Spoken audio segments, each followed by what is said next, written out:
But in just about 1 second, which is now, the YouTube stream should be up. And if you want to ask questions or comments during this stream, very happy to take those on YouTube. I would take them on X, but the way the X software or the back end works for looking at comments, it's very hard to keep track of them.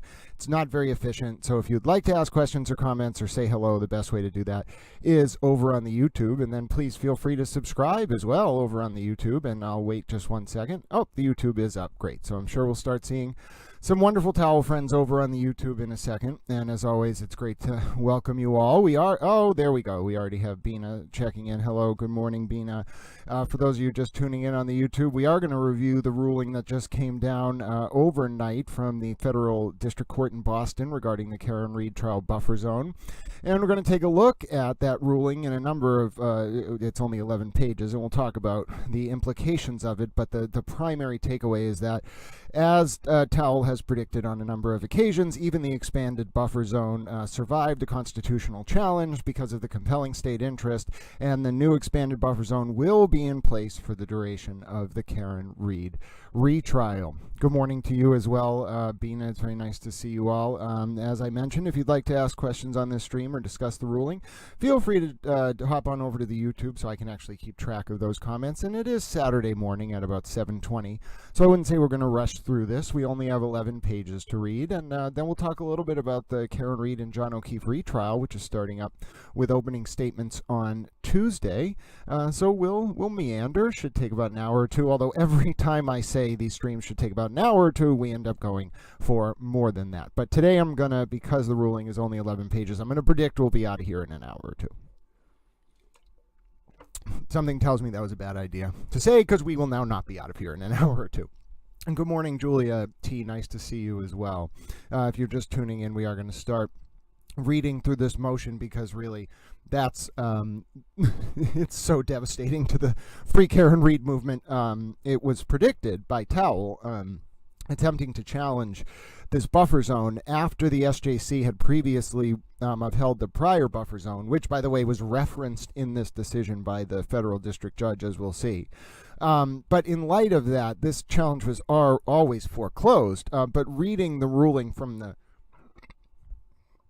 federal judge is important, I think, because it demonstrates in so many ways why this challenge to the buffer zone was ill-fated. Now, the wider consequences of this buffer zone have to do with protecting the integrity of the jury, protecting the integrity of the court process, but it also has the effect of just turning Karen Read into a regular criminal defendant who walks in and out of the courtroom and there's nobody around her except for a few cameras. That's the one thing that's abnormal.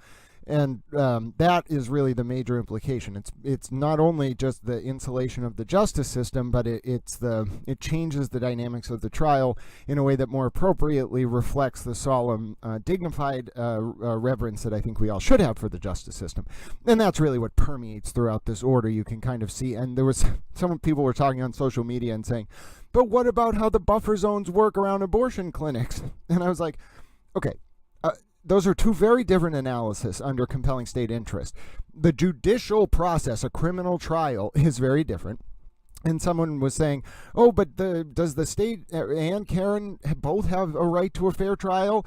Yes, Karen has a fair trial right under certain provisions of the Constitution and the state Constitution, and the state, too, has a right to a fair trial process, both of which are implicated in this ruling. Good morning, Dewdrop. So nice to see you. Great to have you all. I know we're starting very early today on this Saturday, so some of the Towel friends from Europe or otherwise may be able to check in, but I don't think a lot of our U.S. friends, especially if they're on the West Coast, are either going to be up at 4 in the morning or up at 7:30 in the morning on a Saturday. It is snowing around here, by the way, in Boston, which is a very strange thing to happen in the middle of April, but it is snowing nonetheless. All right, so this is a ruling from Justice Myong J.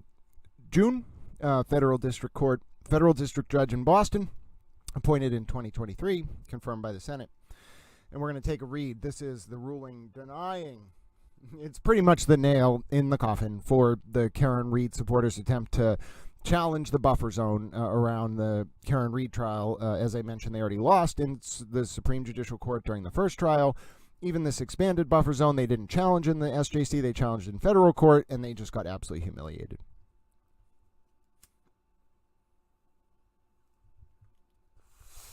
Let's begin. On April 1st, 2025, 4 Massachusetts residents, Jason Grant, Allison Taggart, Lisa Peterson, and Samantha Lyons, collectively plaintiffs, filed suit against defendant, trial court of the Commonwealth of Massachusetts, Beverly J. Cannone, in her official capacity as Justice of the Superior Court, Judge Cannone, Jeffrey Noble, as Superintendent of the Massachusetts State Police, Michael D'Iermont, in his official capacity as the Chief of Police Department of the Town of Dedham, Massachusetts, and Michael W. Morrissey in his official capacity as the Norfolk County DA, collectively defendants, docket number 1. Plaintiffs allege that Judge Cannone issued a buffer zone order imposing unconstitutional prior restraint and infringing on their First Amendment and due process rights. Plaintiffs filed a motion for temporary restraining order seeking enjoyment of Judge Cannone's March 25, 2025 order. They also sought a temporary injunction. We're going to find out that this order dismissing the TRO also applies to dismissing or denying the temporary injunction. So both procedural mechanisms that the lawyer Mark Randazza invoked to challenge the buffer zone were rejected by Judge June. A hearing was held on April 4, 2025 at 2:30 p.m. So that was last week. The parties completed briefing on April 10, 2025, dockets number 35 and 36. It took Judge June one day after Judge June knew from oral arguments. He didn't even need to wait. Upon consideration of the parties' brief and supporting evidence, the parties' oral argument, and for the reasons explained below, I deny plaintiff's motion. The most, I think, foretold conclusion in the history of judicial decisions.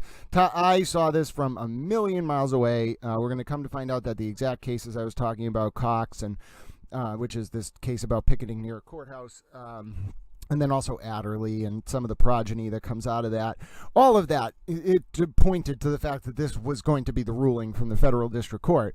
But it is, of course, interesting in some sense to actually read it, because just me screaming things from the rooftops doesn't... now it's actually starting to mean more and more, because every decision that comes out tends to reflect the analytical structure and the precedential framework that I explicate during briefings and in the lead up to oral arguments. However, just me yelling from the rooftops that this is going to be how the motion is decided doesn't mean as much until the motion is decided. So it's always interesting to read these. Oh, there we go. I knew folks would see the YouTube start up after a second. I apologize for not being able to give more advance notice. I never know when I'm going to get a window of time to spend with you towel friends. So very good to see you. As I mentioned, Jew Drops. Oh, I'm sorry if you've missed towel. The past few days were a little busy, but I'm back with you now. Good morning, Kerry. Great to see you. Jew Drops says justice for John O'Keefe and his family. Lock Karen up and get the justice they deserve. Cookie Ramlaw, great to see you. Good afternoon from the UK, says Jew Drops. Julia, I did call it early on, and for that, you become an honorary towel. There you go. Welcome to the towel fold, Julia T, and congratulations. The towel universe has many different aspects to it, and you are now among the towel universe. I don't know if you're going to be a soap dispenser or a flannel or a beach towel or a paper towel or a hemp-based towel. There's lots of different towels. I'm pretty sure that everything can be a towel. I'm not sure how a soap dispenser can be a towel unless it's made out of some kind of fabric, but that's a debate for another day. Okay, so let's continue this reading this federal court motion and not debate whether something is or is not a towel. We're inclusive here. Everything is a towel as far as I'm concerned. You could even use a metal as a towel. To begin, I am reluctant to... I didn't see this part at first. I am reluctant to chime in on matters within the state court's interest. No, that is a bad way for Mark Randazza to be reading this, and he must have been like, oh no, I'm in trouble. Well, he knew, in my opinion, Randazza, the lawyer for the Karen Reed supporters, knew this wasn't going to pan out from the beginning. I think because the reason Randazza filed this in federal court and not the SJC or through a 211-3 or whatever was because that was already foreclosed because the SJC ruled against him. So I think Randazza would have had to see that the federal court was not going to really think this was even a good idea. Forget about on the merits, which Randazza also loses on, but just the way the procedural posture of the case presented itself was going to earn him a rebuke, and that's how literally the first sentence of the main part of the ruling after the introduction starts. as I've said before, federal judges tend to speak without speaking. So the sentence may say, to begin, I am reluctant to chime in on matters within the state court's interest. But really what that's saying is the procedural posture upon which this record has reached me is odd. I agree, Judge. There are limits to federal jurisdiction, as outlined variously in the Anti-Injunction Act, the Younger Abstention Doctrine. Of course, we must remember the Younger Abstention Doctrine, which talks about the narrow scope of the primary rules that federal courts don't weigh in on state court trials or state court matters during the pendency of the matters, I'm pretty sure, unless there's this limited narrow exception like core constitutional questions. Might even be after the matters conclude. The Younger Abstention Doctrine might also apply there. It's been a long time. I think it comes up a lot in civil procedure, criminal procedure. It comes up a lot. There are cases on it, the Younger Abstention Doctrine, obviously, but it's not something that I have a working familiarity with, but I will try to refresh. And the Rooker-Feldman Doctrine, the Rooker-Feldman Doctrine. Rooker, I remember that coming up. I have no idea what the hell it means, but I remember it coming up. Younger v. Harris, 401 U.S. 37, 1971. Rooker v. Fidelity Trust Co. from 1923. I wonder if Justice Cardozo wrote that opinion. That would explain why I know about it. He writes very lovely opinions. Well, he's dead, but he did write very lovely opinions. District of Columbia Court of Appeals v. Feldman from 83. At the hearing, counsel for defendants, so Randazza, acknowledged these doctrines may or may not be applicable, while plaintiffs disputed their applicability to the case at hand. Subsequently, I gave the parties an opportunity to brief these issues. This is going to be good. My review of the doctrines suggests that none of them are applicable under the facts and circumstances of this case, principally because the plaintiffs are strangers to the state proceeding. That means no standing. However, I recognize the Supreme Court has held the various types of abstention are not rigid pigeonholes into which federal courts must try to fit cases. Rather, they reflect a complex of considerations designed to soften the tensions inherent in a system that contemplates parallel judicial processes. Pennzoil Co. v. Texaco, 1987. I've heard of that case. Oh dear God, civil procedure was very. It really traumatized Towel. Towel doesn't do good with numbers and dates and like that. Like 21 days from the filing of the 6F motion, you will serve X motion, and then 21 days later, it's very complicated with status conferences. But I'm pretty sure the reason this comes up is because the Younger Abstention Doctrine has to do with any state court proceeding, civil or criminal, and of course, wealthy corporate interests are going to be the ones to really litigate this in the civil context.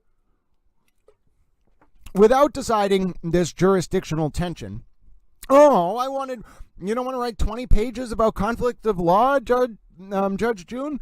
I personally find conflict of laws to be the most interesting element of our federal judicial system, or our state judicial system. If you don't know what that means, people, I don't think, have an appreciation for how a federal court can hear a state law claim.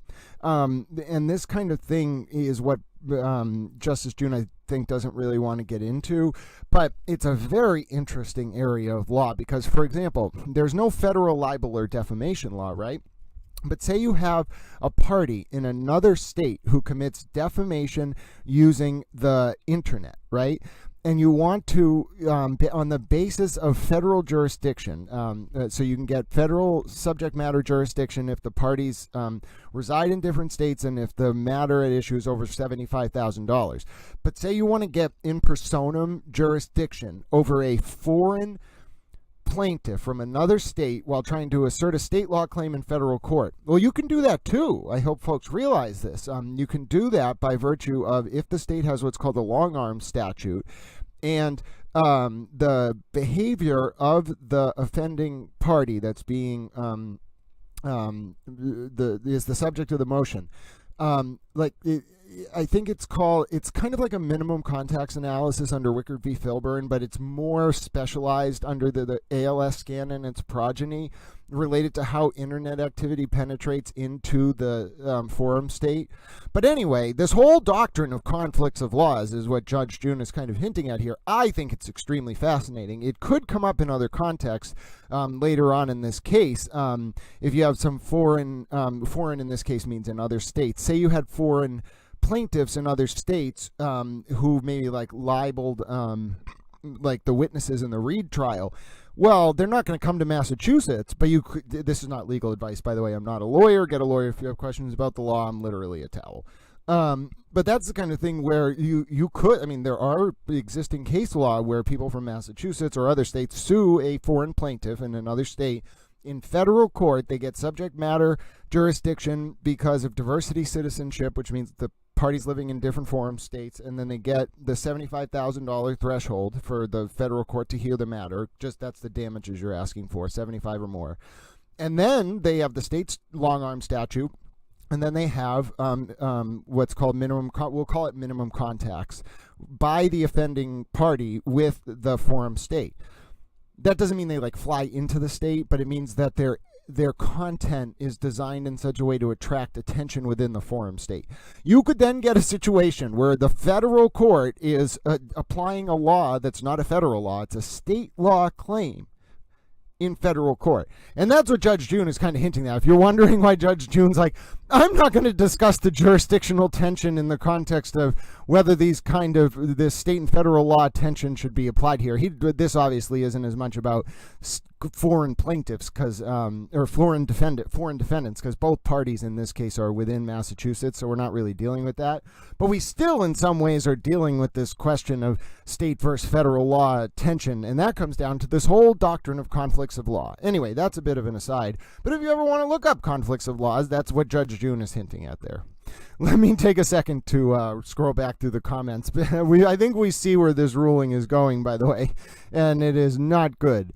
Natalie Joanne says, Grant, how are you awake this early? Oh, actually, hold on. Let me go back a little bit further.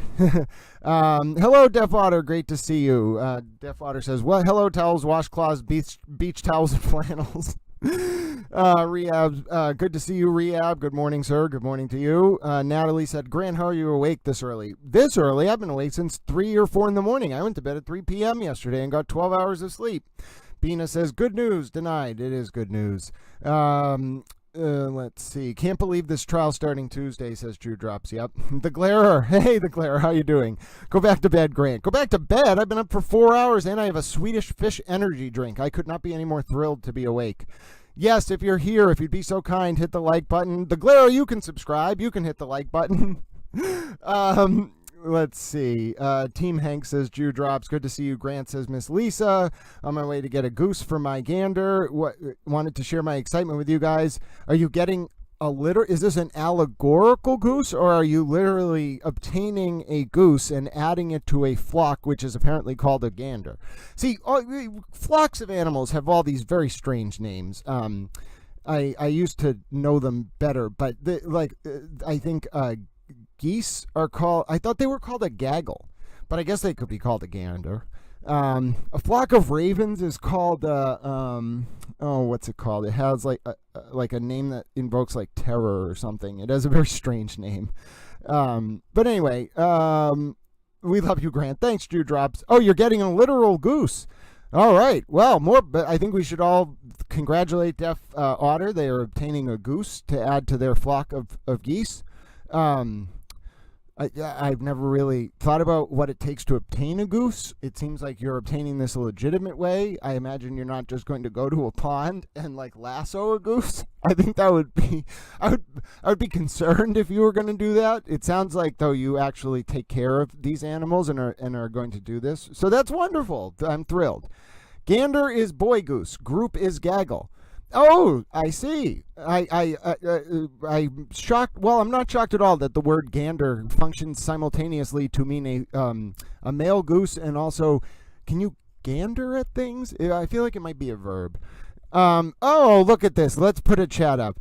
Well, I don't think we can do it as a poll, but if you have name suggestions for Deafwater's new goose, which is a girl, feel free to suggest them in the chat. I don't know how we've got onto this topic, but I'm thrilled that we're talking about it because I think animals are wonderful. Oh, you're getting the goose from a farm. I'm thrilled that you're not going to lasso the a random goose outside at a pond. That, as I mentioned, I mean, it's an interesting mental image, but I really hope that that's not how geese are obtained. All right, let's go back to the ruling. Now that we've had our discussion about geese. At one point, I remember I was looking into what you call multiple moose, like mooses. I never really got to the bottom of that one, but you can tell what kind of mood I'm in today after this ruling. I've read through it all, so you're all coming along for the ride too. And you feel free to ask questions and comments. It's only 11 pages, so we won't be here for that long anyway. And it is so nice to catch up with you all too. All right, I put the comments away so that I won't get distracted. All right. That was interesting, though. I hope you all are now thinking, I want to study conflict of laws as a discipline. The other day, we were getting a presentation in class from some state of, I don't know if it's a state official or some lawyer who's tries cases or something. And I raised my hand and I was like, I am very interested in the nuances of McCarthy, Odell, and DiBenedetto. And he stopped me and was like, you're the first person I ever heard say that sentence. I was like, what? I really am interested in the standard of review upon either a magistrate or grand jury issuing charges. What do you want from me? All right, here we go. Temporary restraining order. The standard for issuing a TRO, which, by the way, is the same standard for issuing a preliminary injunction, an extraordinary and drastic remedy, that's how you know you're going to lose, is the same as for a preliminary injunction. Oh, thanks, Judge June. I knew where you were going there. Oregon v. Albert, 557, F Supra, F Supplement, 3D 252, and the pin site is 256. Cleaned up. I didn't know you can just put cleaned up. I'm going to start using that in my parentheticals. Citation, open parentheses, cleaned up, close parentheses. Plaintiffs must show that weighing the following four interests favor granting a TRO. 1, the likelihood that the movement will succeed on the merits. They're going to lose on that. 2, the possibility that without an injunction, the movement will suffer irreparable harm. They're going to lose on that because they lose on the first one. The balance of relevant hardships as between the parties. I don't even know if we're going to analyze that. The effect of the court's ruling on the public interest. I'm going to say the court's ruling strongly favors the public interest as is. And that all comes from Coquio, Inc. v. Rodriguez Miranda, and you can find that from the First Circuit 2009. Likelihood of success. This is not going to go well for Mr. Randazza. I begin with the likelihood of success on the merits, which is considered the most important of the four elements and the sine qua non of the calculus. I love it. I love it. Judge, I am thrilled. I saw that phrase sine qua non as I was reading ahead, and I was like, oh, this is wonderful. I am thrilled. I am having an amazing morning. I would have liked this ruling even if it didn't go the way that it did as to vindicating Judge Cannone's buffer zone. But now that it says sine qua non in it, oh, I'm thrilled. Towel stamp of approval. Let's see. So that means, in short, that is like the core of the four-factor test. It's four factors, but it's not each weighted equally. It's whether you have a chance of winning. Remember, this is a preliminary analysis by the judge as to whether Randazza and the plaintiff stand a chance of winning. Which means, although a TRO or preliminary injunction doesn't necessarily, on its face, prima facie, reach the merits, this element of the analysis reaches the merits. And if the judge is saying, I see no chance of you winning at all, that's very bad for you. Because that means, obviously, this buffer zone is going to be intact for the whole trial, but that means you were never going to win this case to begin with, even if you took it further. Even if you try to challenge the idea of future cases having a buffer zone, all you're going to do is cement the ability of the trial court in Massachusetts to create such buffer zones. So that's what I was saying. We should be thanking Mark Randazza if you support these kind of buffer zones to insulate the integrity of the judicial process and the fair trial rights of the defendant in the Commonwealth. then you should be thanking Mark Randazza, because whether he intended to or not, what all this did was establish the precedent going forward that in any case, for any trial where there's a compelling state interest to insulate or impose such a buffer zone, it's constitutional, which under Cox v. Louisiana and Adderley v. Florida and their progeny, I have been saying was the case all along. So I don't know why Randazza did this, because it actually can blow back on you in the sense that now you get firm federal precedent establishing that this will be the new norm in Massachusetts.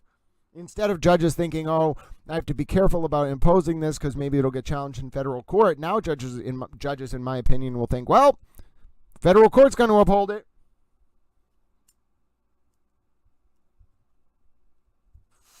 Kudos, Mark Randazza. Job well done. I'm a caddy towel. The other day in class, I was doing some exercise, and the person foreclosed their claim under the federal or the employment discriminations law because they were claiming nepotism, which isn't illegal. And as soon as we went into separate mediations, I was like, they foreclosed their employment discrimination claim. And then during the breakdown, I was like, yeah, that was just me being catty. Oh, God. All right, here we go. Plaintiffs allege that their First Amendment rights were violated by Judge Cannone's second buffer zone order, the, quote, second order, because it is content-based, not narrowly tailored, and constitutes prior restraint. Plaintiffs further argue that the second order was issued without a meaningful opportunity to be heard and constitutes a vague, unconstitutional regulation. In contrast, defendants argue, that means the AG, the Attorney General, or whoever argued it. Defendants argue, it might have been, I don't know who argued this. Defendants argue that the buffer zone created by the second order is a content-neutral, time, place, and manner regulation narrowly tailored to serve a significant state interest, and that plaintiffs' due process claim is based on the flawed premise that they were not granted an opportunity to be heard. Now, based on those summaries, guess who's going to win on every one of their arguments? I guarantee you it's the defendants, in this case, the people defending the buffer zone. Based on the evidence before me now, I find that plaintiffs have not demonstrated a likelihood on success of the merits of their First Amendment and due process claims. Brutal. Brutal. We're 3 pages in, and it's all, every single part of this ruling is, you stand no chance, Mark Randazza. You stand no chance, Mark Randazza. Why did you bring this ridiculous claim, Mark Randazza? You stand no chance. It's not saying that, but that's the tone of it. I wouldn't say it's it hasn't insulted Mark Randazza like the SJC did to Karen Reed's lawyers in her appeal, but it's the tone is incredulous. Why? It's like, why am I reading this? Just checking in over on the chat for a second. I've been forgetting to pause the chat, but I appreciate you all letting me have a little time to get through the document. Julie Grant Dewdrop says, Julie Grant did a lovely tribute for John O'Keefe the other day. It was beautiful. I agree, it was. Julie is a great anchor, and she really does a good job honoring the voiceless. I agree, Cookie Ramlall. It was very sweet. Someone said there's no sound. Oh, it might be on your end, because I'm seeing sound tracking on my end. I can normally keep an eye on it, but let me know if folks can't hear it. I think John's been left behind, says Dewdrops, and it's so unfair. I agree, Dewdrops. There's a post I'll read at the end once we get through this short 11-page ruling about that I wrote yesterday, because we're on the eve of the retrial, and I think it kind of speaks to my feelings about that. Remind me to read that post. All right, good. I'm glad the sound's working, Dewdrops. Dewdrops also says that they love the ruling. I agree. Let's continue. First Amendment claims. In relevant part, this is the second buffer zone order, states, no individual may demonstrate in any manner, including carrying signs or placards within 200 feet of the courthouse complex during trial of this case, unless otherwise ordered by this court. This complex includes the Norfolk Superior Courthouse building and the parking area behind the Norfolk County Registry of Deeds building. There you go. That's a Massachusetts accent. The buffer zone shall further be extended to include the area bounded by Bates Court, Bullitt Street, Ames Street, and Court Street. Individuals are also prohibited from using audio-enhancing devices while protesting. I think that was a pretty good reading. That wasn't Judge Cannone's accent. Someone just asked the other day, what is a Boston accent like? And then we did a very long history about Boston Brahmin accents, which aren't really a Boston accent. They're kind of the origin of it.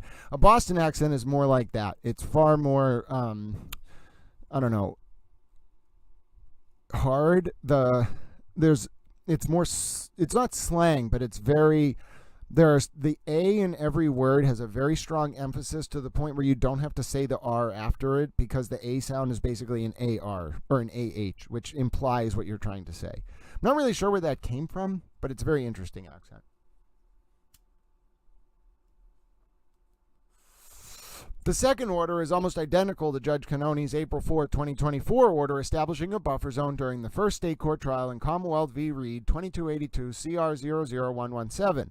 The first order in that, the first order citation in that, oh, actually, hold on. Oh, so it just restates the first order and then notes how the second order adds the expanded buffer zone. In that case, the Massachusetts Supreme Judicial Court, this is the federal court being like, I know, Mr. Randazza, that you challenged this to the SJC and lost. Now, obviously, Randazza didn't even bother going to the SJC this time. And Randazza would have had reason to do so as well, because he's basically arguing that this is a new buffer zone. But he didn't, and I don't think the federal court liked that. In that case, the Massachusetts SJC held that the trial judge struck a balance between the right to protest or demonstrate and the defendant's right to a fair trial. Spacuzza v. Commonwealth 494, Mass. 1005, Pin site 1008. Oh, it gets used against Randazza. We read this opinion the other day on stream, too. Oh my God, I am a very prescient towel. All of us towel friends get some fascinating insights. But I was like, this Spacuzza ruling, which Randazza was counsel for from the SJC, is going to be used against him. And it was.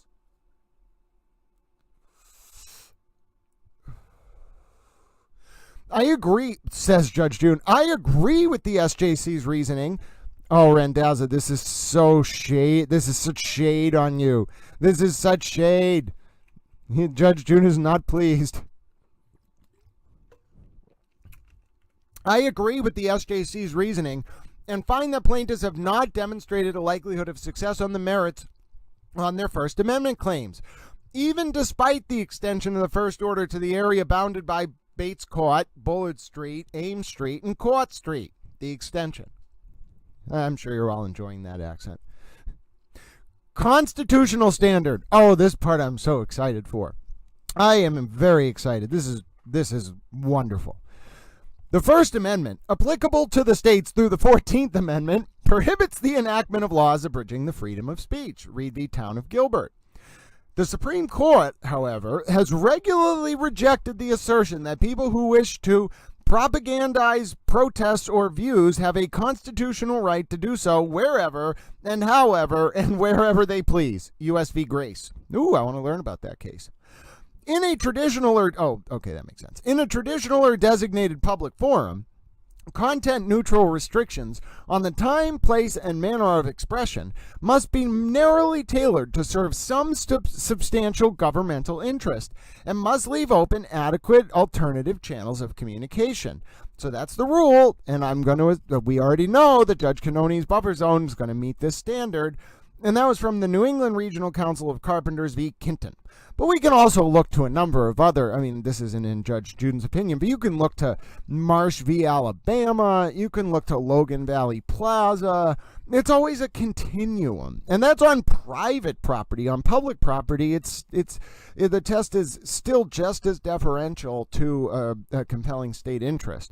But all of the cases related to First Amendment expression, in whatever context they are, none of them are just an unbridled right to do whatever you want. It is all within the confines of whether the state action itself, like, for example, the buffer zone, is tied to a compelling state interest. There's nothing in the case law. And although Justice Hugo Black would scream out in incredulity at this, there's nothing in the case law that reads the First Amendment to actually prohibit a state actor from establishing a rule that influences speech.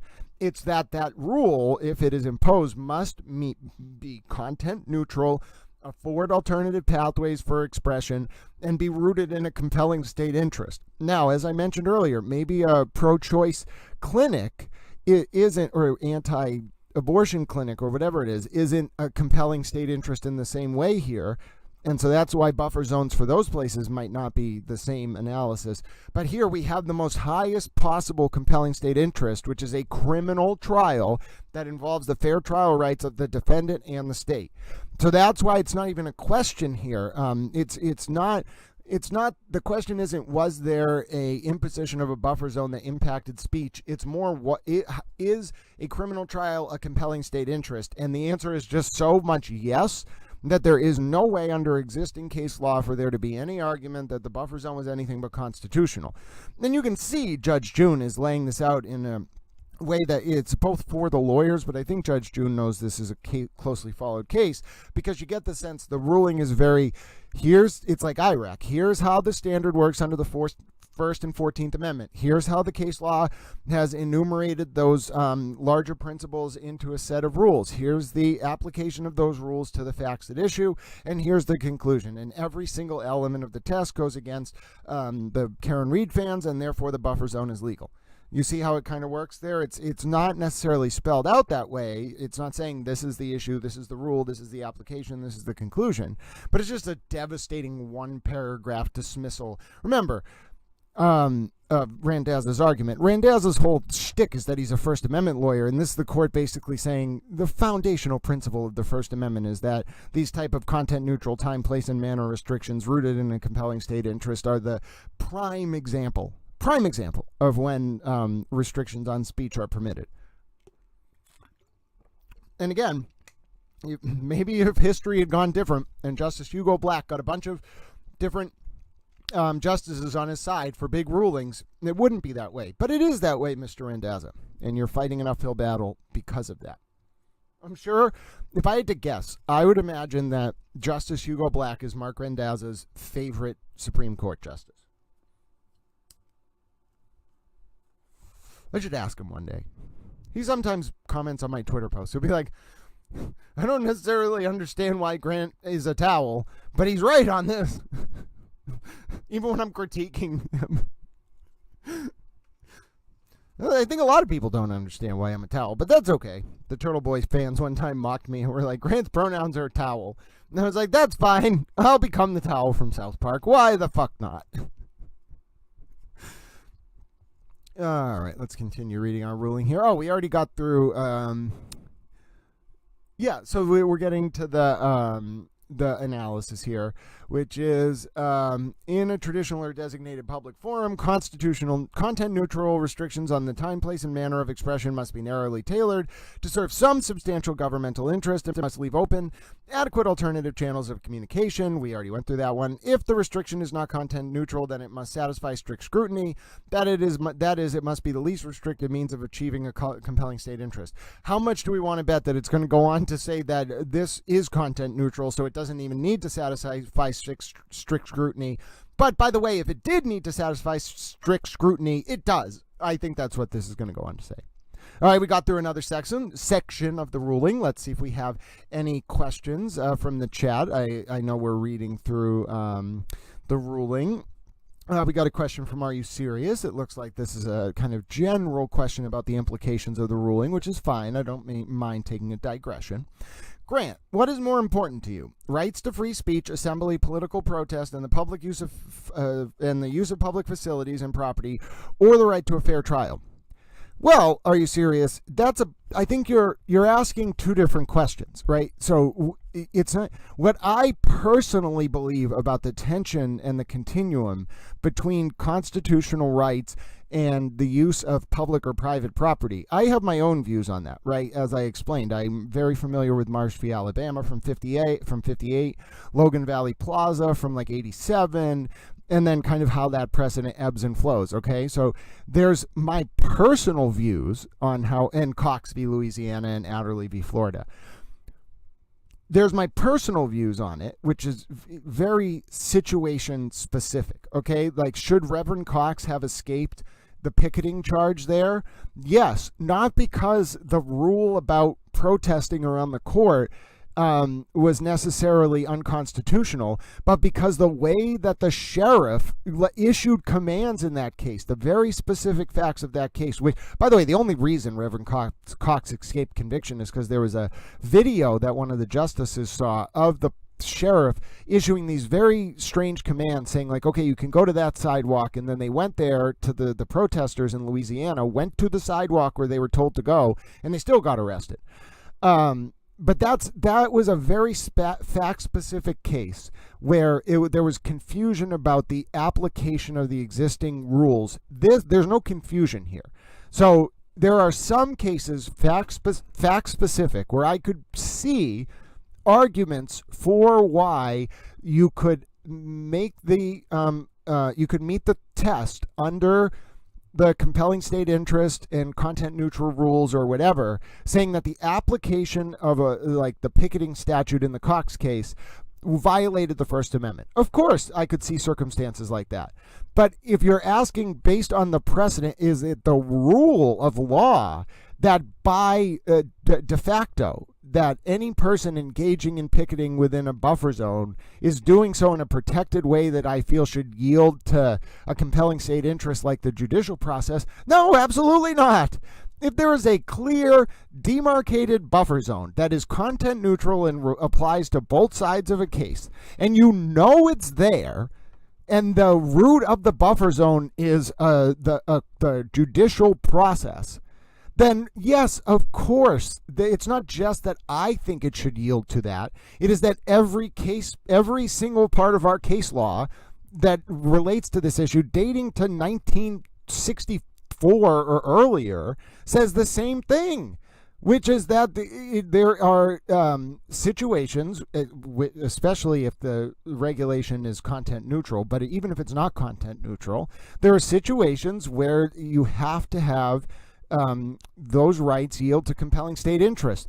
And you can argue with that all you want, but the way the precedent gets applied is in a binding manner. So it's not an ideological, really, debate. There should be some protections for speech, but in every situation, they must yield to, at a bare minimum, the content neutral analysis and then the strict scrutiny analysis. And if you have a content neutral restriction on speech, you don't have an argument against it. Not ideologically, not based on the precedent, because it's not targeting your speech.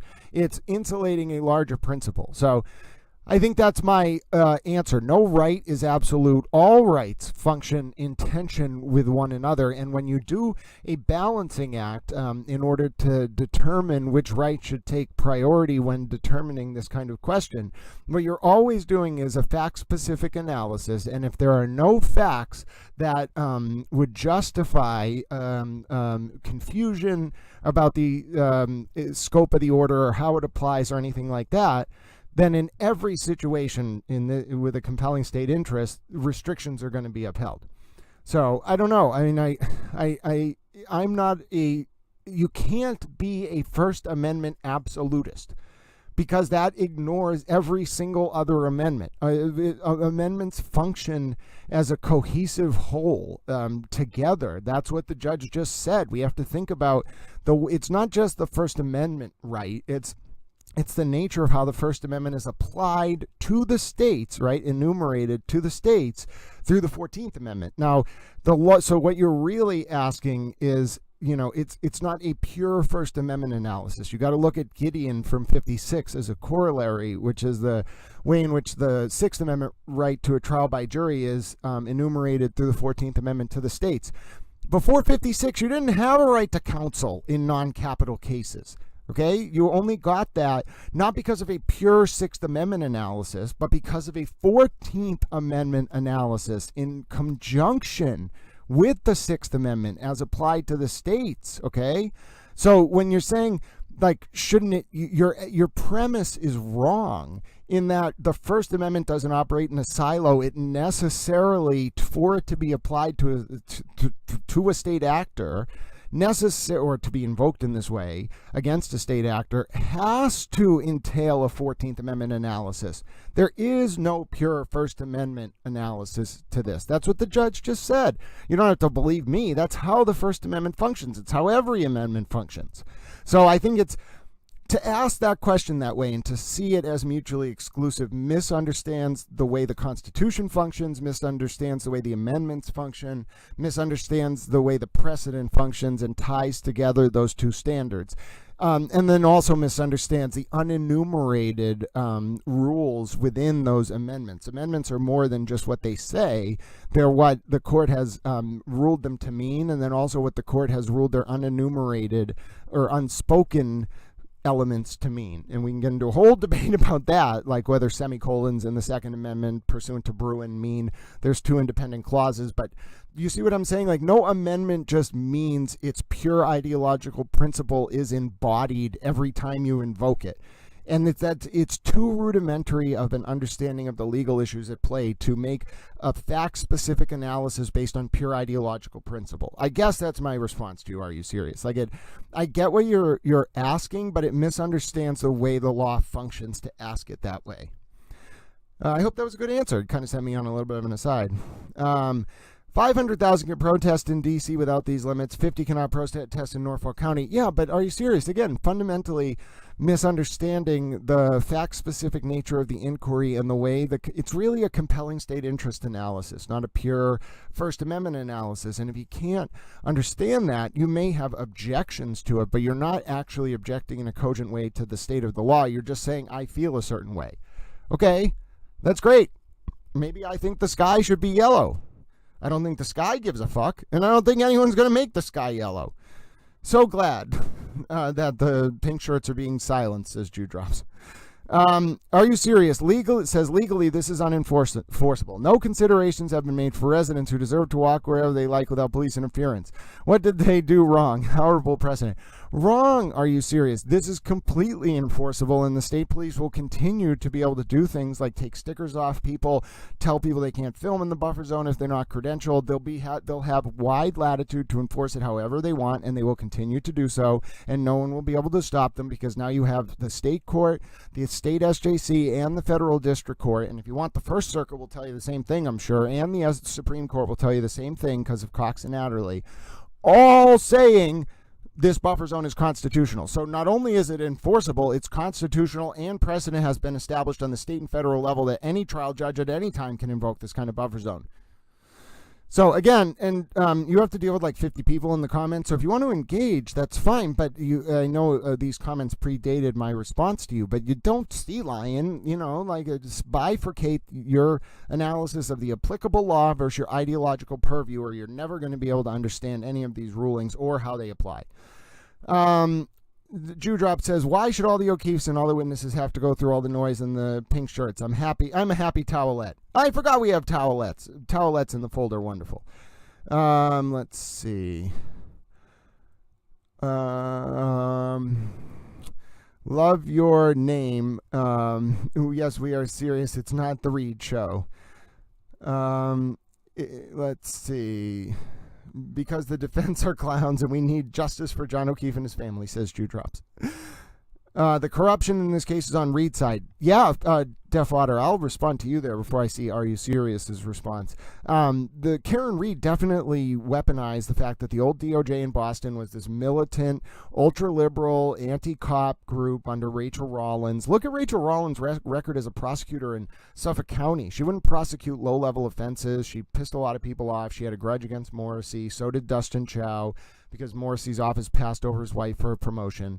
And when Reed and Yannetti and Jackson walked into Levy's office in November of 2022, it was the opportunity Rollins wanted. She ran a pretextual federal probe, let Reed and Turtleboy kind of leak it. And then and again, remember, Rachel Rollins did this same thing to Kevin Hayden, the Suffolk County DA, when Hayden beat Rollins' friend Ricardo Arroyo in the primary for Rollins' old seat when she left to become U.S. attorney in Boston.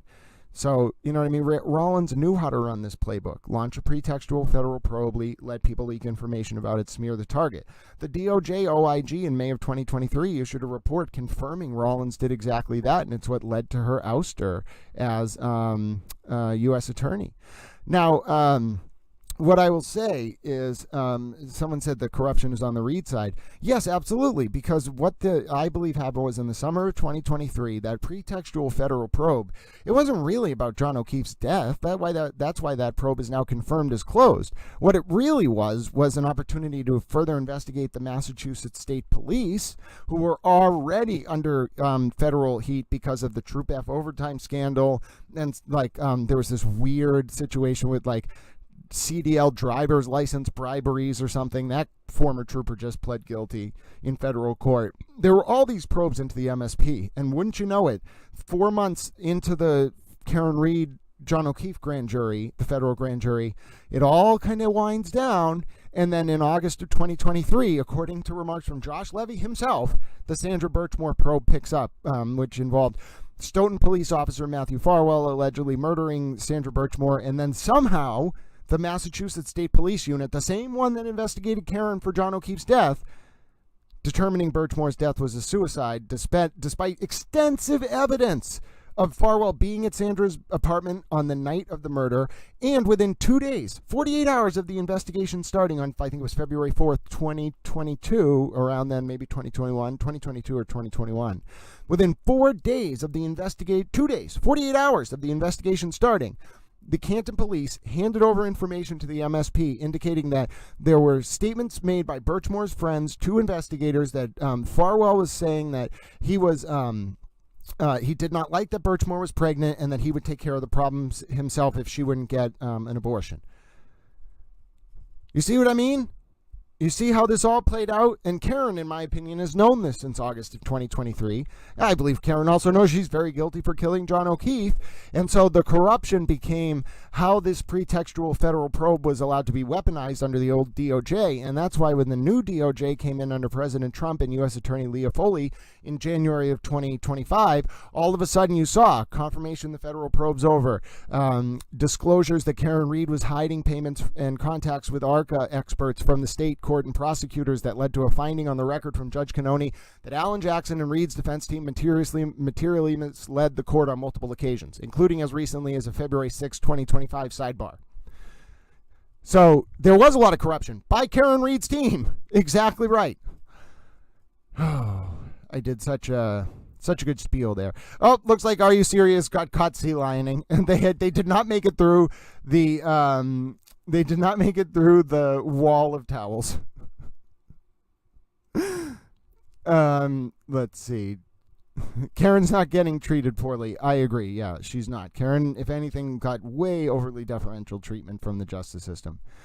Let's see. Well, looks like I won't be able to read any more of Are You Serious's comments. Those were fun rants, though. Good news. Folks just joining, by the way, we're reading through the denied motion from the Karen Reed supporters to try to get the buffer zone lifted in federal court. It's only 11 pages, so I'm also reading questions and comments in chat. Deafwater says, Karen Reed is costing money by not pleading guilty. Yeah, I could see a plea happening at this point. Dixie Doodles, great to see you. Good morning. Happy to see you alive today, Grant. Always great to see you all. I tried to give a little time for our East Coast friends to wake up and maybe our West Coast friends, but us and the European folks, the Australian folks, the South African folks, all of the towel friends, we're just having a great day together. No insults or you'll be timed out, says Deafwater. Damn straight. No tolerance from the blue wall for any sea lioning or discriminatory or derogatory comments. Karen does keep asking for money with the legal fund with her pro bono lawyers, which is a little weird. And then Carrie Gold says, I'm sure Karen appreciates her 5-star hotels and clothes. Yes. All right. I'm going to go back to reading the motion, then I'll catch up on your comments. I think the Are You Serious guy got completely overwhelmed by all the towel friends. I don't know if you're new to this channel or folks who are just joining on the YouTube. You can ask your questions and make your comments and whatnot, but there's only really 3 rules. Don't be derogatory, don't be discriminatory, and then don't engage in sea lioning. And you have to deal with like 50 people in this blue wall who will just not necessarily stop you, but if they get the sense you're engaging in bad faith, they have a pretty good radar for it. They watch most of these streams, and they'll quickly be able to tell if what you're doing is attempting to derail conversation, because they're very informed about the case and all of the circumstances thereof. So thank you to all the blue wall of towel friends. You're all honorary towels for a reason, and I will not keep getting distracted, although I do enjoy reading all these comments. I'll keep going through section by section, then I'll circle back on some of your comments, and then we'll continue to answer questions. As a reminder, this is only 11 pages or so we don't have the longest sort of document to go through today. And as a reminder, my name is GrantSmithEllis, and it's coming up on 8:15 a.m. We've been going for about an hour now, kind of chatting, talking, thinking about the upcoming Karen Read retrial. It is Saturday, April 12th. If you're just starting up your morning, I'm very glad to have you with me. I'm drinking a Swedish Fish energy drink. It is, I guess it does kind of taste like Swedish Fish, but it has a little bit too much caffeine for my taste. I haven't had my 7-Eleven pizza yet today.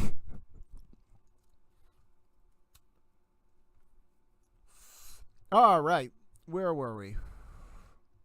Yes, content neutrality. We end up finding that because this buffer zone was content neutral, we don't have to do a strict scrutiny analysis, but the strict scrutiny analysis is my favorite part, and we find out it would survive there anyway. But let's look at the content neutrality. The parties do not dispute that the speech at issue is protected by the First Amendment, and that the location at issue is a traditional or designated public forum. Instead, they dispute whether the second order is content neutral. Here, the second order bars all demonstrations within 200 feet of the courthouse and within the extension, regardless of the subject matter of the demonstrations. It does not draw content-based discriminations on its face. See Coakley, 573 U.S. at 479. To determine whether a violation of the second order has occurred, one need not examine the message conveyed. Okay, so folks who are saying, how is this going to be enforced? The judge just told you. The federal judge just told you. The state police are out there enforcing it no matter what. You wear a blue shirt, you try to advertise a billboard, a website, you wear a pink thing, you wear a button, they're going to stop you. The only thing they're probably not going to stop you from having is an American flag, but even then they're not going to let you stop in the buffer zone with it.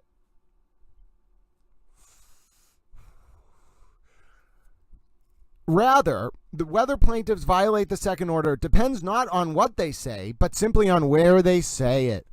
Ooh, devastating. Cleaned up. Significantly, any protest against the defendant and in support of the Commonwealth would be equally subject to the restrictions of the buffer zone. Spacusa. That's the case Randazza lost at the SJC. There's a footnote here from the judge that we missed up here. It's footnote 2. Where no, we didn't miss it. It was right at the end. Oh, this is a wonderful footnote. Plaintiffs are similarly unlikely to succeed in their assertion that the second order constitutes prior restraint. I agree with the Massachusetts Supreme Judicial Court that there is no prior restraint where the buffer zone order does not forbid protesters and demonstrators from expressing their chosen message. They simply must do so outside the buffer zone. Similarly, the second order does not forbid speech activities, but rather limits where the speech can occur, and thus does not constitute prior restraint. Oh, from 1994. Finding no prior restraint where petitioners were not prevented from expressing their message in any one of several different ways. They are simply prohibited from expressing it within the 36-foot buffer zone. I think that was the Massachusetts case where the buffer zone was found to be okay around these clinics but shrunken or something, or eventually, however the ruling came down. The original ruling was that the buffer zone was not a prior restraint on speech because the protesters could just stand at this yellow line, and maybe that got shrunken over time, but either way.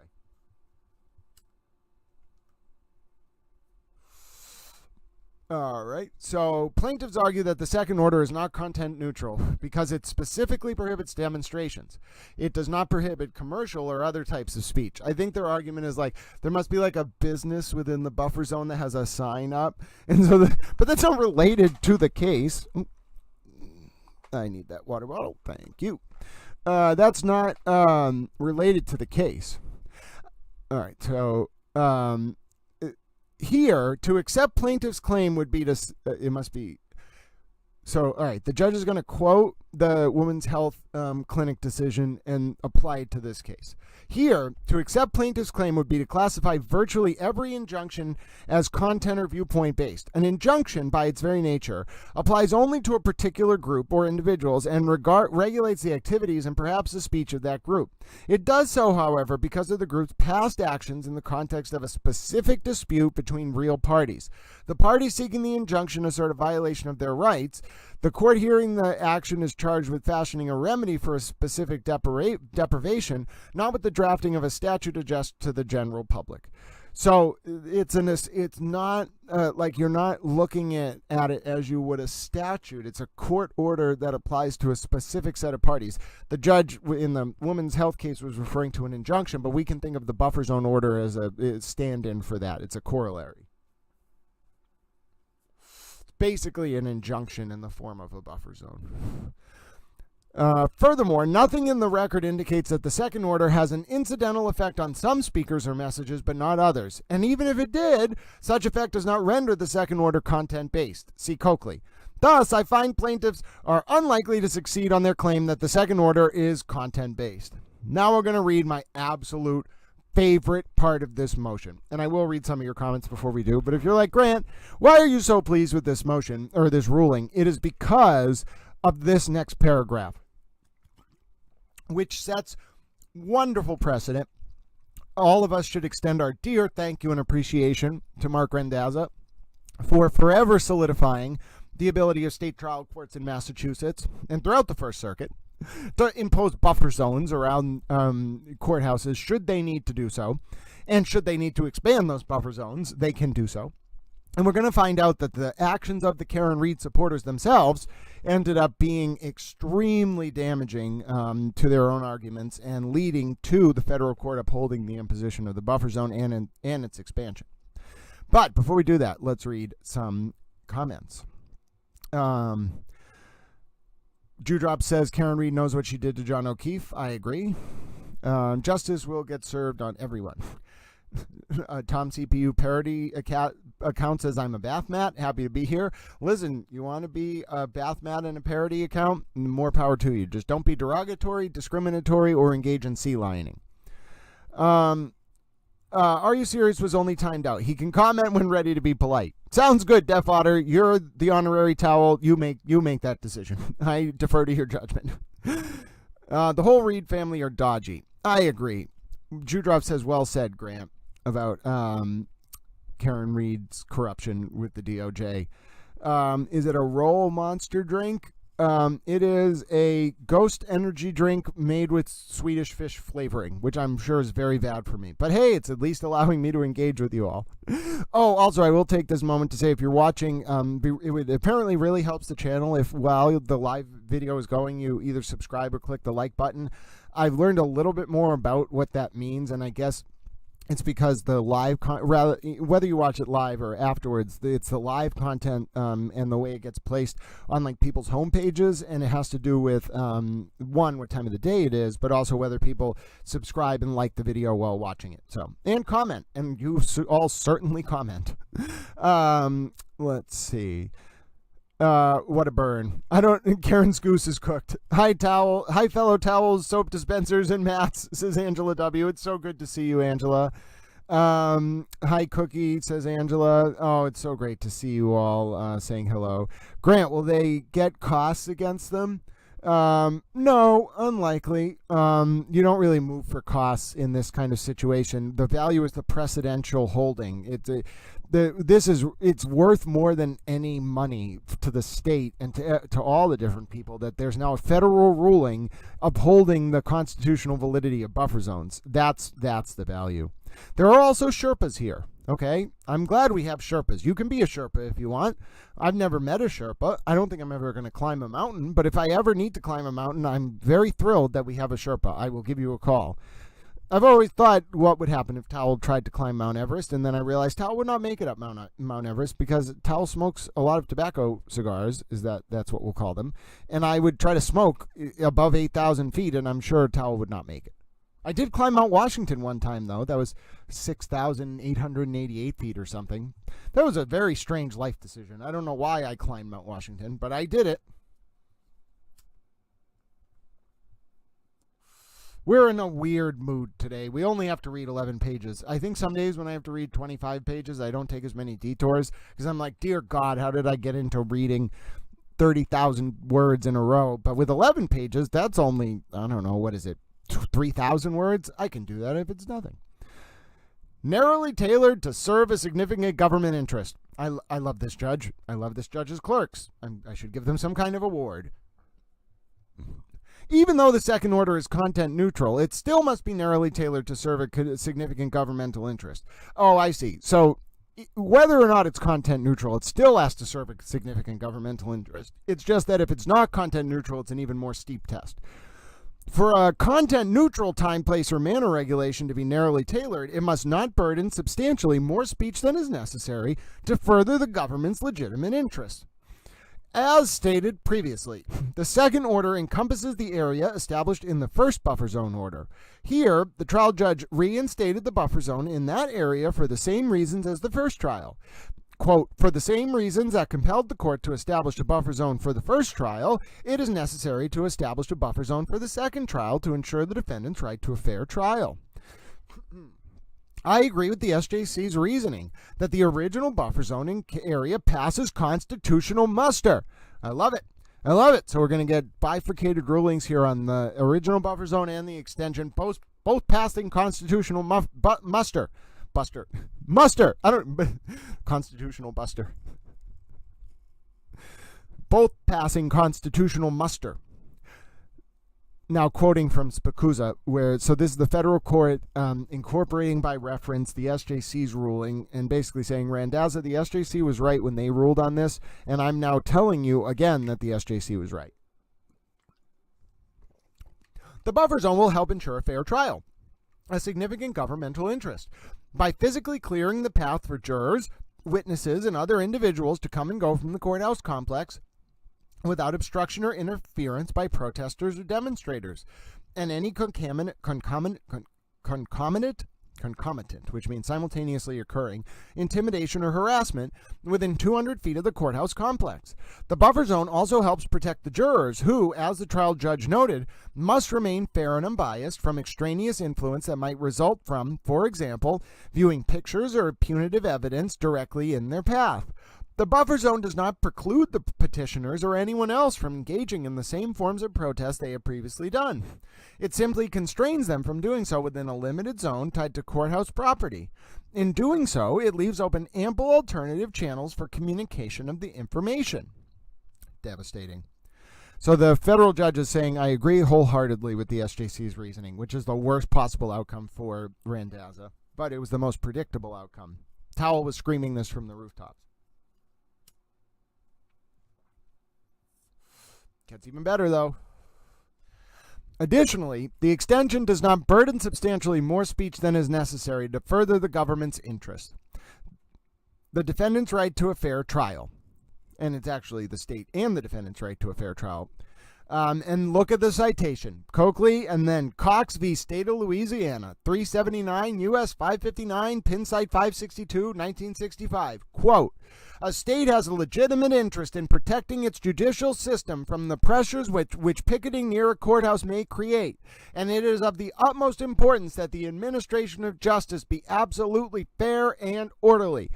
Game, set, match. Incorporated by reference, Cox v. Louisiana is now the constitutional underpinning of any state-level buffer zone that may need to be imposed by a trial judge in the Commonwealth. God save America! That's the most wonderful thing I've ever read in my entire life. I am a thrilled little towel. I could not be any more pleased. This is the kind of thing you spend your whole day walking around just being like, Cox v. Louisiana incorporated by reference as the constitutional foundation for future buffer zones? That's wonderful. Thank you, Mark Randazza. I'm now going to go out through my whole day walking with a spring in my step thanks to the wonderful nature of this single sentence. And you might think that's a little bit weird. Well, you know what? When you have to spend almost your entire life reading complex court documents, you think there are some strange things that will make you a very pleased towel. And this happens to be one of them. I could not be any more pleased. This is wonderful precedent, wonderful case law, wonderful policy. Wonderful. Excellent. I am thrilled. There are so few silver linings in this case, although more and more are coming by the day. But there are so few silver linings in this tormented saga related to Karen Read drunkenly backing up and striking John O'Keefe allegedly with her car while going 24.2 miles an hour with a VAC somewhere between 0.13 and 0.29 at upon exactly 12:31 into 12:32 a.m. on January 29, 2022. Then leaving John, who was quite literally on the ground with a head injury, according to testimony from the medical examiner, nearly incapacitated, I believe was the exact word that the medical examiner used, only to potentially, according to new evidence may show from Karen's Lexus infotainment system, return to Fairview Road at 5:23 a.m. that morning, whereupon Karen left a voicemail for John screaming, "John, is that you?" before leaving John again. There was a blizzard occurring this whole time, and reddening of John's pancreas, according to the medical examiner, contributed to John's head injury, therein leading to John's cause of death. And that is why Karen is charged with malice, second-degree murder, by way of an underlying recklessness mens rea, which does not require an intent to kill, but instead only an intent to do an underlying reckless act that a reasonable and prudent person knew or should have known could have caused a strong and plain likelihood of death, to wit, in this case, backing up one's car while drunk to 24.2 miles an hour while another person was around said car, leading to their death. Karen's also charged with OUI manslaughter, which has two lesser included offenses: involuntary manslaughter and motor vehicle homicide while OUI. And then Karen is charged with leaving the scene of an accident causing serious bodily injury or death. It is, as I mentioned, a terribly sad case. The evidence is very strong. There are very few silver linings in this case. But my word, even just laying out that timeline, which is not the full scope of what even happened that morning, because, of course, after 5:23 a.m., which, by the way, to go into a slight digression, the reason why this retrial could be such a big deal and it's already so different than the first trial, when Karen's car first had data extracted from its telemetric and infotainment system, the infotainment system has 3 chips on it. Karen Read's expert, who is a woman with the last name of Gaffney, is on the witness list for the retrial. That expert somehow only extracted one of the 3 chips on the infotainment system, and somehow only extracted that information with the wrong chip reader, leading to a situation whereupon, when the information was re-extracted by a new expert before the retrial, 8 gigs of data was obtained across 3 chips. What's included? GPS data, place and time, whether Karen ignored backup sensors when she crashed into John at 12:31 a.m. That's the kind of thing that can make folks plea. It's very devastating, not to mention when Karen later returned. Karen managed to drop off the vehicle that had a broken taillight, by the way, drop it off back at John's house, get 2 witnesses who she didn't even know. She had to get John's niece to call them. 2 witnesses to drive her back to the scene. And Karen somehow saw John's body through a blizzard in the dark before the women pulled up to the tree line of the property where John was found, the lawn. Somehow, Karen saw John's body through the snow, through the dark, and ran over. Karen was then sectioned by her own parents for threats of self-harm. And they must feel, people ask, why are Karen's parents so committed to this case? You know why? Because they feel probably incredibly guilty for having her sent to the hospital, because she got her blood taken there, and that's what confirmed that she was drunk driving at the time because of a retrograde BAC analysis. Karen's BAC that next morning in the hospital around 8 or 9 a.m. or something was 0.08. That's how they figured out she was between 0.13 and 0.29 at the time, 12:31 a.m. That's 2 to 4 times the legal limit. And to compound it all, that BAC result is coming in again. It came in the first trial. The state won its motion to bring it in again because it's a medical record.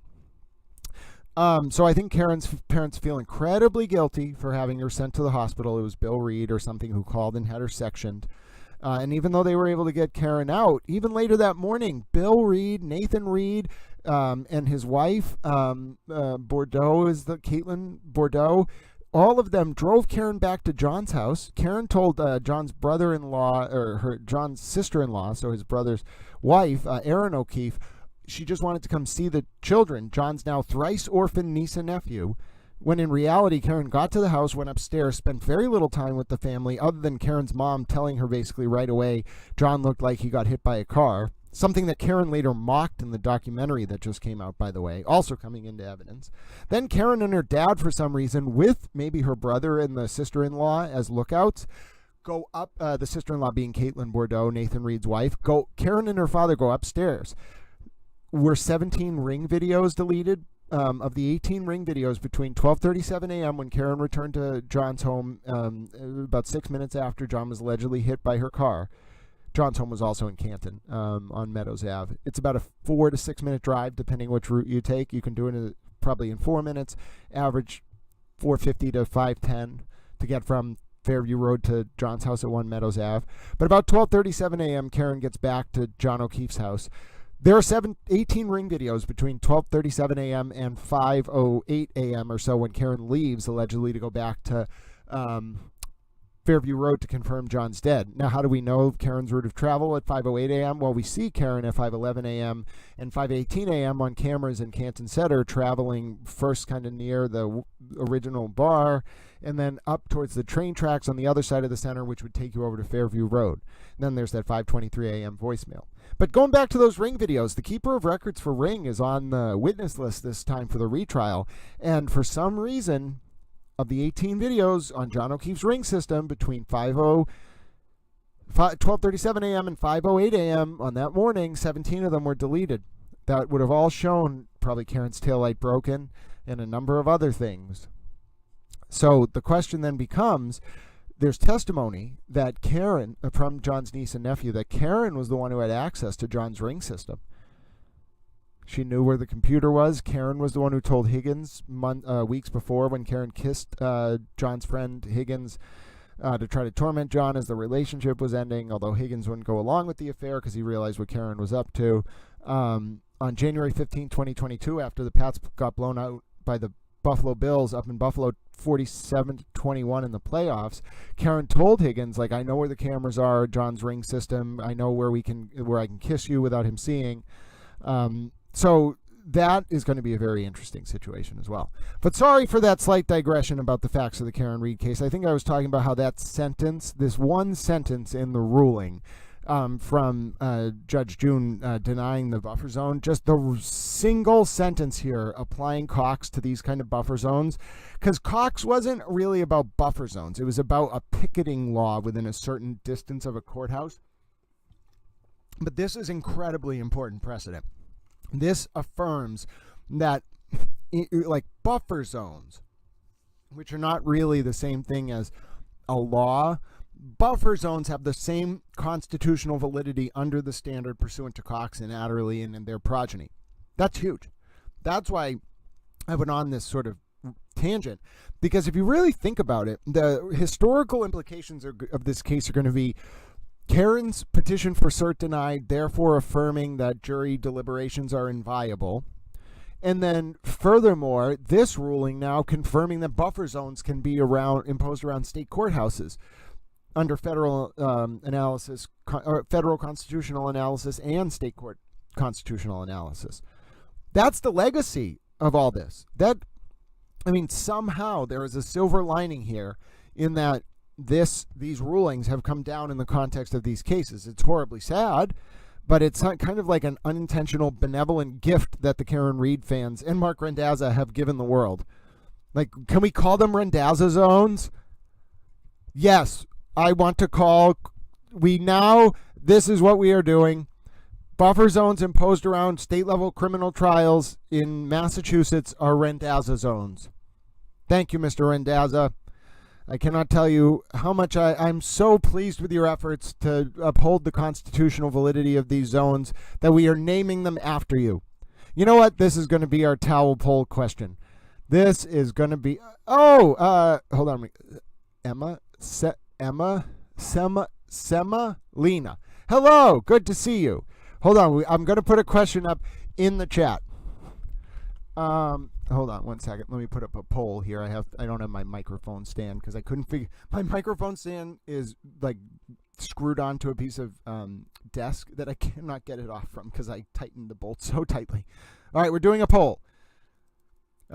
Should we rename buffer zones to?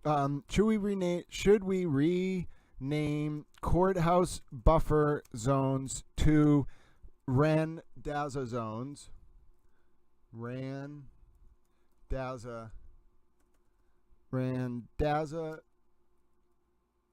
zones as a thank you to Mark Randazza.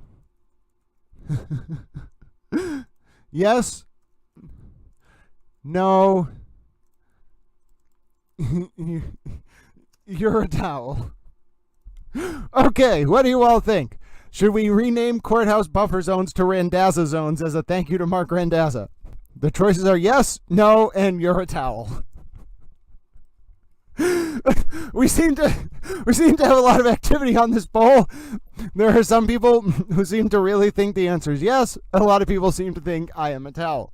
Now, I think I've caused a problem here because I've created a poll with 2 right answers because I think we should rename them to Randazza zones, and I am also a towel. Oh, goodness. All right, let me check out the chat before we keep reading this wonderful section of the ruling. I can't imagine what you were all saying while I was having that ridiculous colloquy. Committing her prevented her from self-snitching. Well, Karen self-snitched anyway, Deaf Otter, I agree. Goldie Lawrence says, thank goodness for Hank. All the Simpson family. Team Hank. Dixie Doodle says, Karen should be charged with tampering with evidence as well for deleting ring footage, if they can prove it. Who else would delete the ring video, says Drew Drops. I agree. It was probably Karen. Deaf Otter says, the face Karen made when mocking Peggy O'Keefe was awful. Yeah, I agree. And you know what? Let's actually take a look at that. Let's take a look at Karen's disdain for Peggy O'Keefe. I think I should be able to bring this up relatively easily for you. I totally agree, though. That quote in particular from Karen was very disturbing. But I think I can find the video easy enough. God knows that it's hard enough to keep track of all these different clips and files and uploads. But that one in particular isn't that hard to find because Karen's expression when she was mocking John's mom in that early morning related to what John's mom said about John looking like he had been hit by a car after they got back from the hospital. Let's take a look because I do have the clip from Karen and I know that I can find it without doing too much searching because she looks like an absolute monster. Found it, Karen. If Karen's watching, I bet she's like, oh God, I don't want him to find it. I found it, Karen. And look at that. I'm such a towel. What is going to pop up on your screen? But the very video that was requested. Now, before I actually play it, let's make it so we can see it.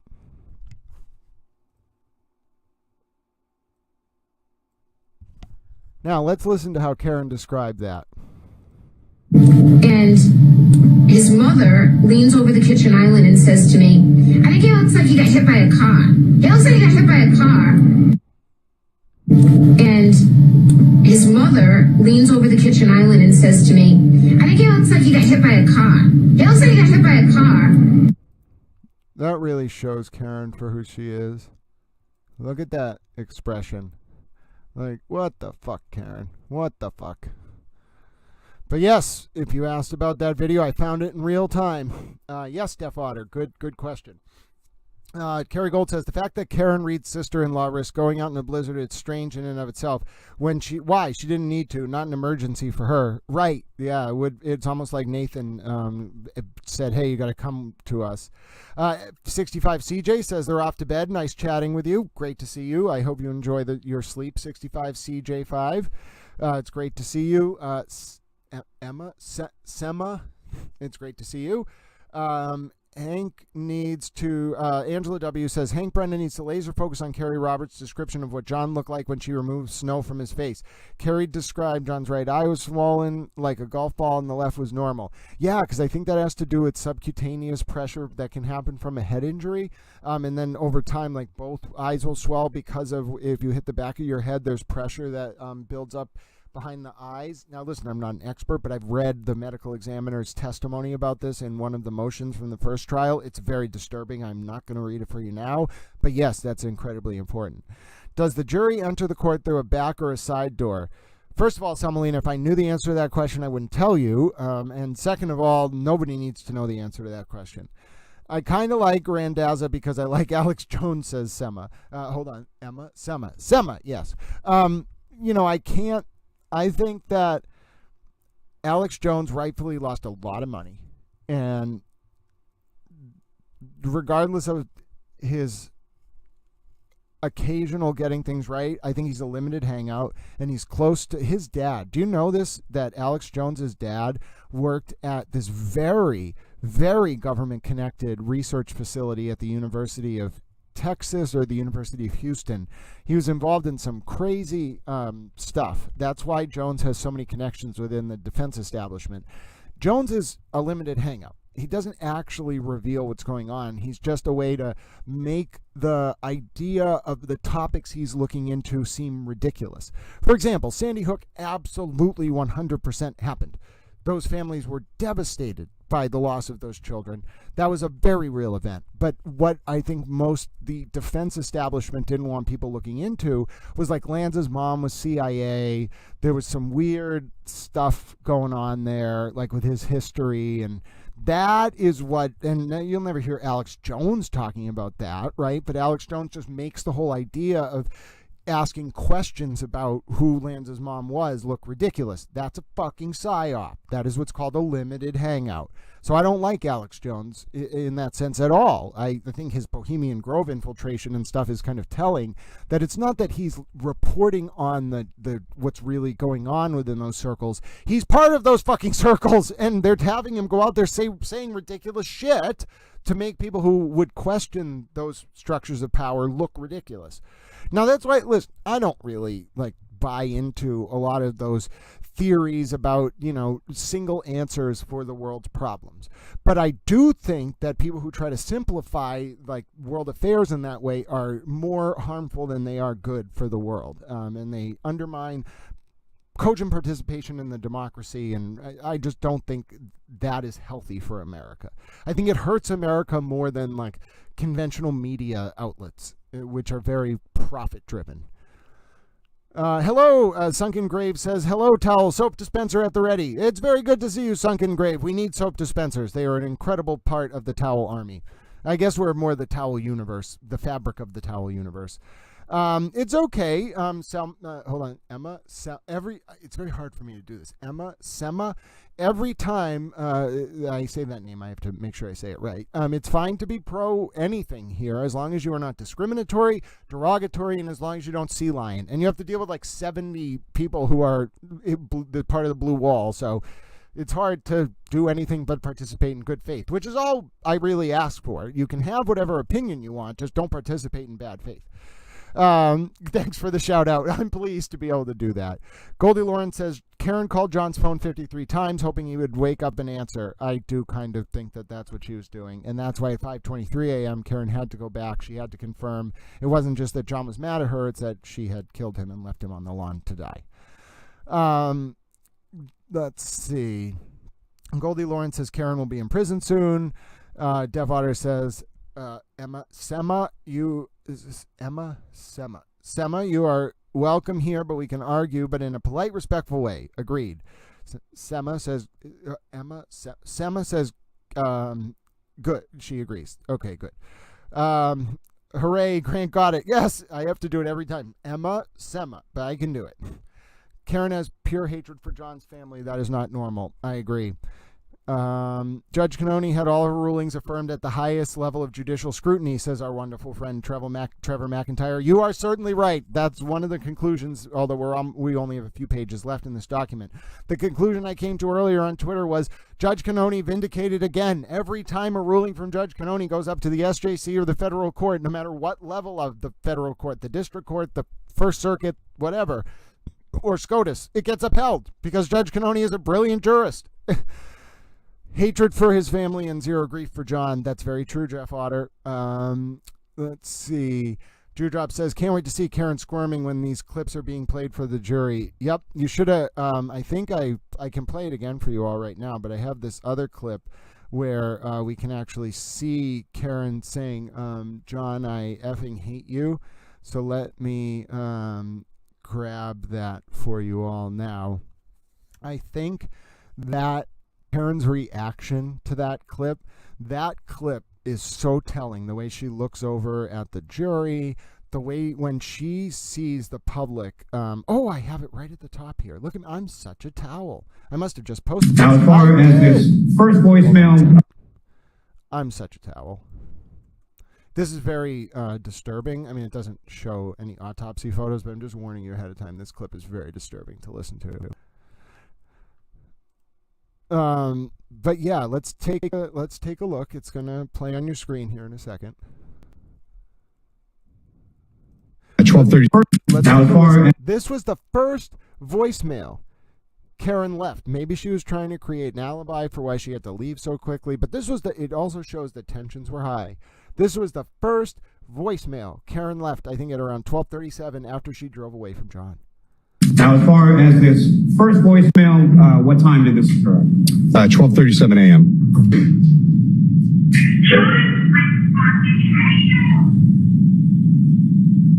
Look at those eyes. Ms. Gilman, if you could. Now, as far as this first voicemail, what time did this occur? 12:37 a.m.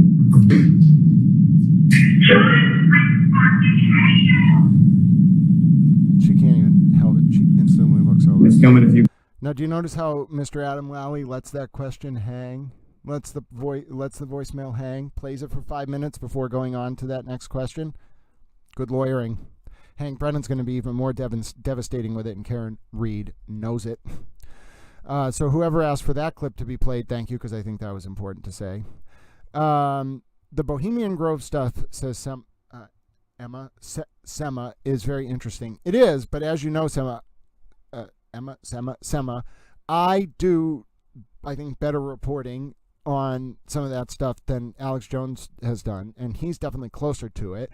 Like that video I documented in that member list I found with Joe Lombardo and the guy who made the British version of House of Cards, and Lord Michael Dobbs and all that other stuff. Dr. Donald Vinison, the founder of Trial Research. That's the real stuff, but you don't see Alex Jones showing you those member list or talking about Sahara Camp or showing you their strange pictures of naked women on the wall. That's what's going on. Yeah, he is part of it. Alex Jones is part of that, I agree. But we're a little bit distracted here. Let's see. Who defended Judge Cannone's order, says JI5? The Attorney General's office. You're not really suing Judge Cannone. You're suing the trial court. And the people who defend it are the Attorney General or the Norfolk DA normally.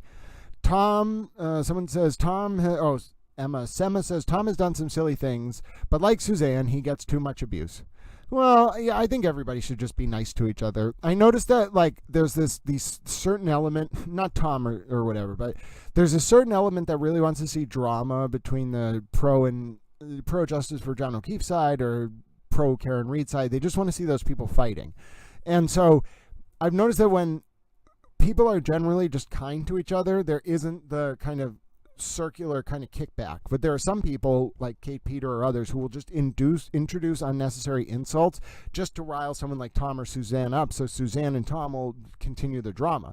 And I don't know, like, I think that's gratuitous, artificial, and unnecessary. So, like, I try to circuit break that stuff by just being like, I don't think we can make our points. We can disagree without being disagreeable. And there's no reason to just gratuitously insult people because they're on the other side, because that makes them reactionarily insult the other side. And it perpetuates this terrible, vacuous, insidious circle that only ends up benefiting people who like drama. And those are like internet nerds. And I don't give a fuck about internet nerds. They were what made this case so ridiculous. Nobody gives a fuck about internet nerds. That's true, Trevor. The Mass Attorney General and the Norfolk DA handle the appeals. Let's see. All right. Wow, a lot of comments, a lot of towel friends today. We're going to get back to this motion. All right, you know what? Let's read a little bit more of the motion. Then we will read some more comments. I pretty much got caught up anyway. I have this bad habit of, if I start reading comments and questions, it's very interesting to engage, but it pulls us a little bit off the topic of the motion, and I want to get through the motion first. We're almost done anyway. We only have 3 more pages. I like these strawberry banana prime drinks. Nobody's offered to sponsor me yet, though. Not 7-Eleven, not the Swedish Fish Energy Company. Oh, I guess we can do that now. If you're watching, no, we'll do it at the end of the motion. Towel's just running a little GoFundMe right now, which you can find in the YouTube description. He needs Towel needs some help with family emergency. It's not like a normal donation request thing. I'm definitely going to need to do a lot of driving over the next month, way more than normal, and it's definitely going to take more resources than I have now. So Towel has normally I will tell you either I'm having trouble getting through the month with food and parking, I don't have any trouble going on right now, don't send donations, or something is seriously going on and I really need like very serious help. And we have never actually had the third category happen before, I don't think. But this is, I should have mentioned this earlier. I'm sorry I forgot to. But this is one of those months where it's not that Towel needs help with donations just to stay alive, but I'm going to actually need some serious help to not be a burden on my family in order to deal with some crises that have come up that I don't really want to get into just yet. It's very intense for Towel, but I'll get through it. But I do need some extra, more than normal help this month, and you can find those links in the YouTube description. And then at one point, maybe like a little bit later, I'll put up the GoFundMe, which has a very adorable picture of Towel in cartoon form. And we can talk for like just 30 seconds about that. But yes, I think that's a reasonable hour and a half public service announcement break. You are, of course, watching my public information service, which is completely user supported. So every hour or two you get a moment of levity, and then you get a reminder, much like PBS, that there are no sponsors. There's nothing behind this. I lose money doing this. It's an act of love and service. But if you want to help offset some of that stuff, you can always support it. And in particular, right now in this month, you can help support Little Towel deal with this family emergency, and you can find out more about that in the YouTube description. I feel like that's like an ad read, but it's not. It's more just me being like, I'm a towel. People who might want to advertise with me are gonna be like, Grant, are you going to insist on in the ads referring to yourself as a towel? And I'm gonna be like, yes, that is part of the deal. I think I should advertise towels. Is there anybody who sells towels? Is there a towel sort of market? Is there one big producer of towels? I would love to just stand here and be like, I would like to tell you about this towel company. Maybe they can make a towel version of me, and then the towel will have like just like a cartoon towel. People can have towels in their bathrooms. We'll have to find a way for the money to go to good causes or something, though. I don't want to get into that stuff. I think it's a little perfunctory. I just think it would be hilarious if I could hold up a towel and be like, this stream and this public information service is brought to you with the generous support of this towel company. Maybe I could start making towels. I could become an industrialist. I could march around into the White House and be like, I am an industrialist. I demand you listen to my absurd theories about how we should run the economy. That's really how you get power, right? You just create some random thing that a bunch of people buy, and then you're an industrialist. Make all these little towns. You basically run America. I think we need Towel to become an industrialist. A textile-based industrialist that only focuses on the creation of towels. We will create a towel empire. We'll change the United States. I'll finally get to appoint Hank Brennan as some kind of federal judge. Can you imagine if the press every day had to just sit around while I sat and gave like lectures and sermons like this? Just the whole press had to sit around while I'm like, this is how we shall fix America. And I read this really interesting court decision last night. We're going to read it together. I would make them all sit down like story time. I'd be like, okay, AP, you sit over there. Agent France Press, you sit over there. And then MSNBC, you go over there, and I'd have them all sit down. I'd give them mats with their names on it. I would have snacks and Capri Suns, and I would say, okay, all of you sit down. We need to completely reset the relationship between the executive and the fourth estate. You all are going to sit there, and I am going to tell you about these court decisions, and I'm going to educate you such as to allow you to go out there and inform the public in an erudite and cogent manner. And they'll be like, what the fuck? And I'll be like, if you do not sit on those mats and eat your snacks and drink your Capri Sun, then you cannot be in the White House press pool and you must leave. Imagine a court reviewing that. The president ordered the press pool to sit on mats with their names and eat snacks with Capri Suns. While this is a bit of an odd experiment, it doesn't necessarily violate any of the core constitutional principles that we would find at issue, and therefore we affirm the president's decision.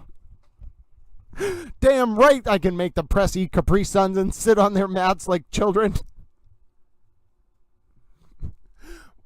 You see what I think. Actually, I can't blame any of you for this. This is entirely my fault.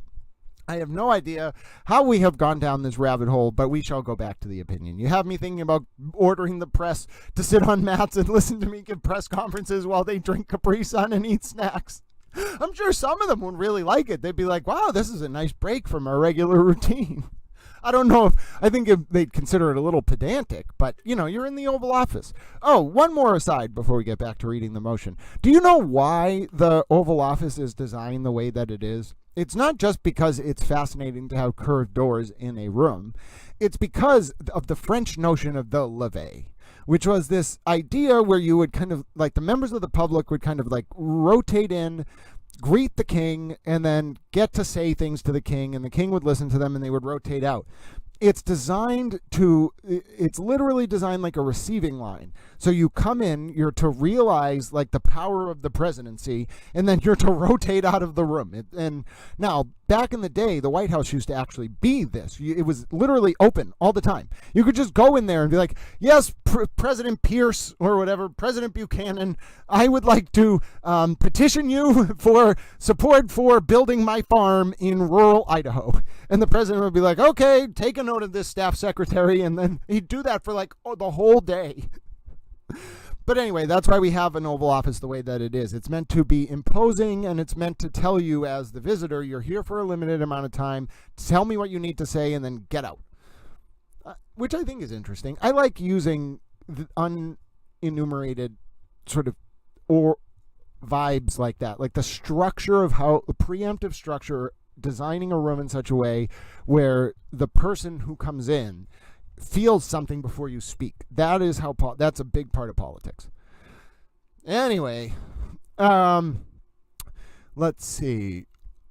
Yes, we were just, that whole thing started because I was so pleased with the fact that Cox is now enumerated precedent for upholding the legitimacy of state level buffer zones. And then I decided we're going to call them Randazza zones. How's that vote doing, by the way, on Randazza zones? Are we all sufficiently, are we all satisfied?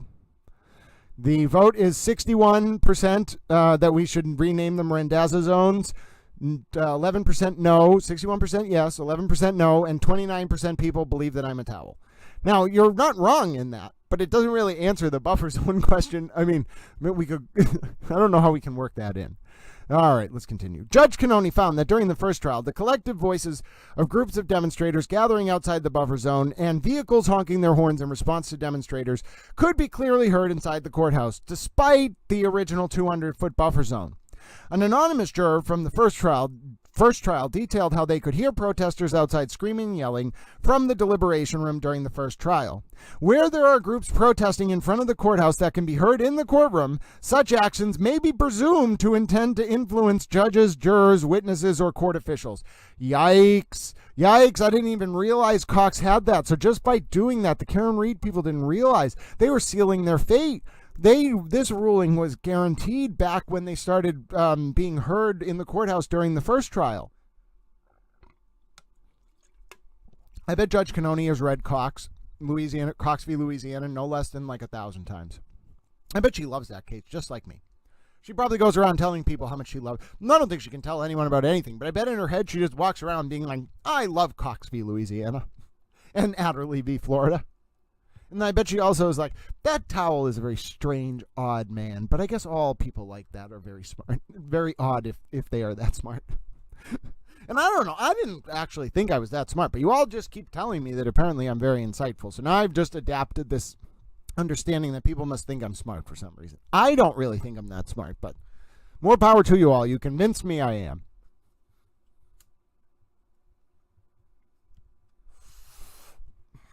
According to... Oh, Sergeant Hardman comes up. You know, Sergeant Hardman quizzed me on how to spell his name. I got it right. According to an affidavit by Massachusetts State Police Sergeant Michael W. Hardman, with one N and with a D, the original buffer zone was sufficient to prevent disturbances from the southern, eastern, and northern sides of the courthouse. However, significant noise and honking originated from the western side of the courthouse, which has larger open spaces. That's like where the church is and things like that. Such honking was in response to signs and gestures from demonstrators. As a result, the trial judge expanded the buffer zone to directly include those specific areas west of the courthouse. In other words, the extension directly advanced the goal of ensuring a fair trial. You sealed your own fate, Karen Reed supporters. If you had just shut up during the first trial and stood in the buffer zone and not yelled, this extension wouldn't have been granted. Not that you really could have stood around in the second trial, but you fucked yourselves.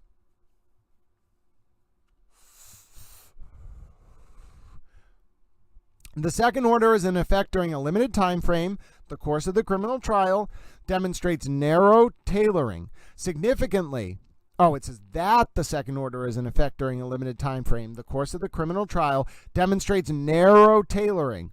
Significantly, plaintiffs may still engage in the same forms of protest outside the buffer zone. In sum, the extension is limited in scope and time, clearly tailored to ensure the defendant's right to a fair trial, and continues to leave open ample alternative channels for communication of the information. Spikuza 494, Mass at 1008. So basically, by losing on this at the SJC, now the federal court's just affirming the precedent. Randazzo lost the first time around. The extension was always going to be upheld. Federal court is just fucking hammering this, though. This is not a close ruling. This is like Karen Reed's appeal. It's not close. The judge is making this ruling to tell Randazzo, don't do this again. You've now established this as constitutional anywhere and everywhere. Thanks. See you next time. Now I see why being a federal judge is so fun.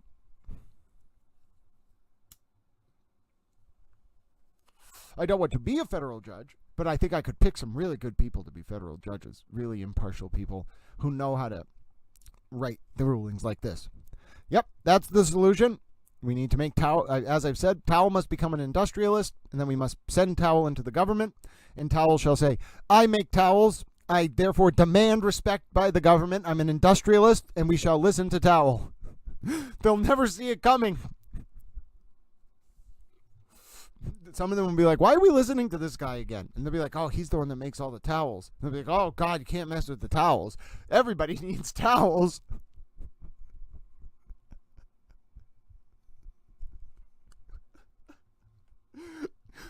There's got to be some towel industrialists out there. You know what I'm saying? There has to be someone. This person better be willing to share their section of the market.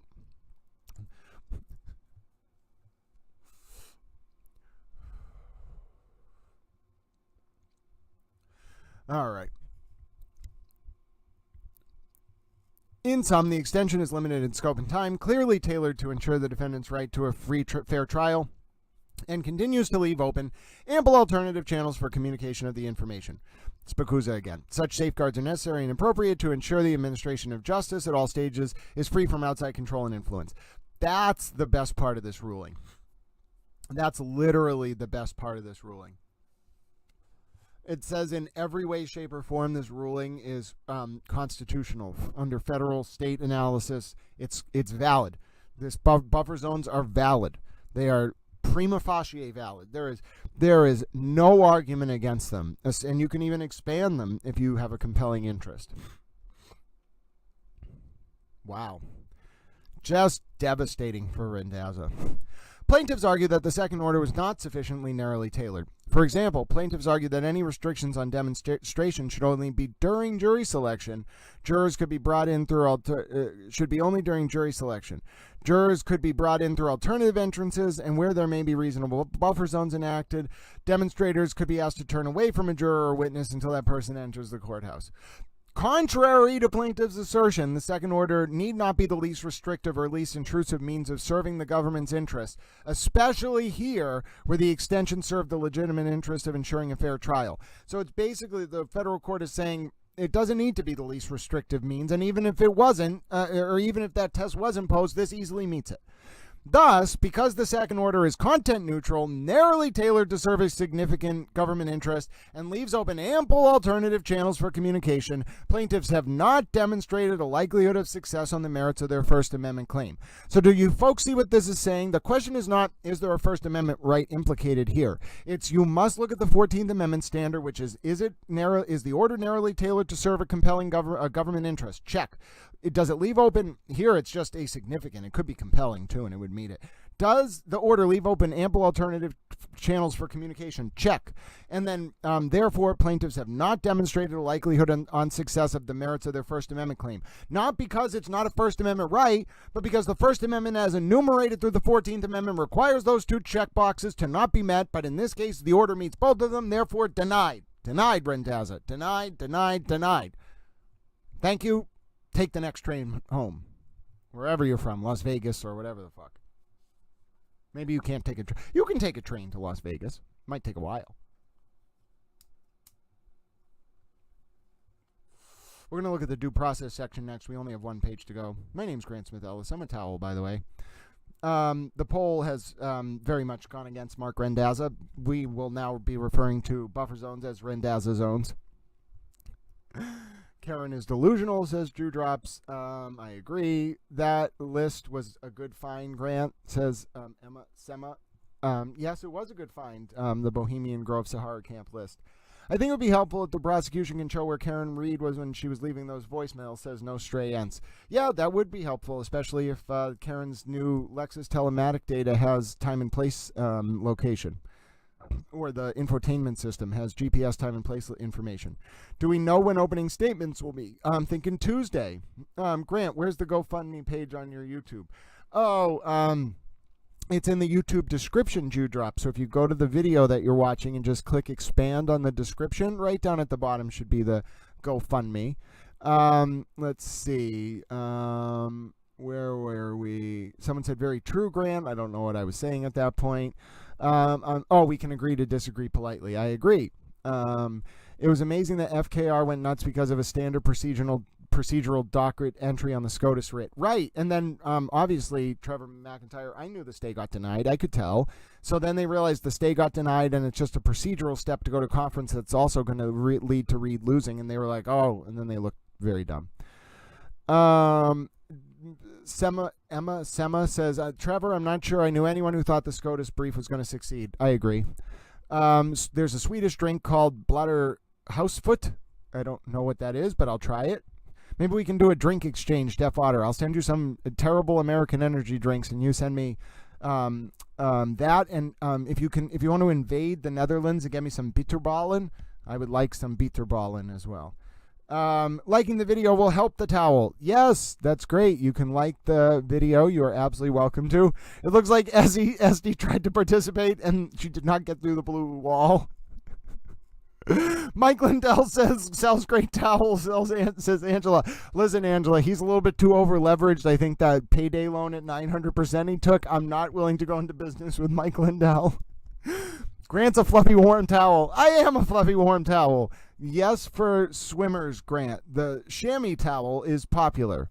Oh, all right. Well, listen, if I become a towel industrialist, we'll have all sorts of towels.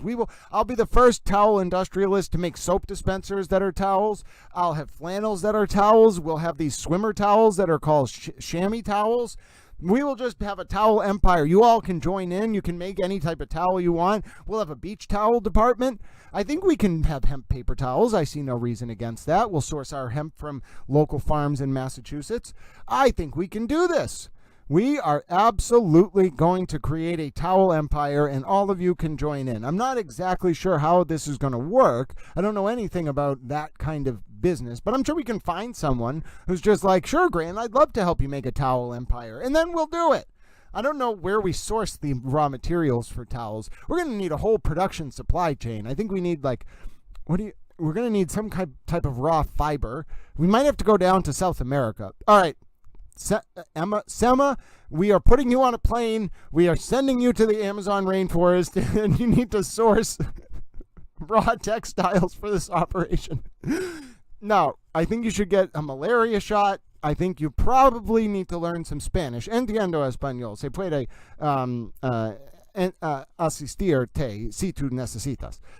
But I think we need to send you to one of the Latin American countries. Now, I think it would be ideal if you purchased a large segment of land that has these raw materials on them, and then we hired the local population in line with existing international treaties which uphold the rights of the indigenous populations therein. I think we should offer the government of the country that you are in, we should offer them subsidies, because in order to make these kind of agreements work under the international framework, you really got to get the buy-in of the government and the local population.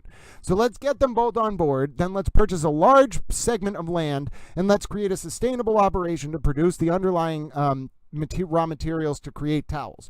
Now, I don't know necessarily if you're going to come back from this adventure, but if you do, I think things will go really well.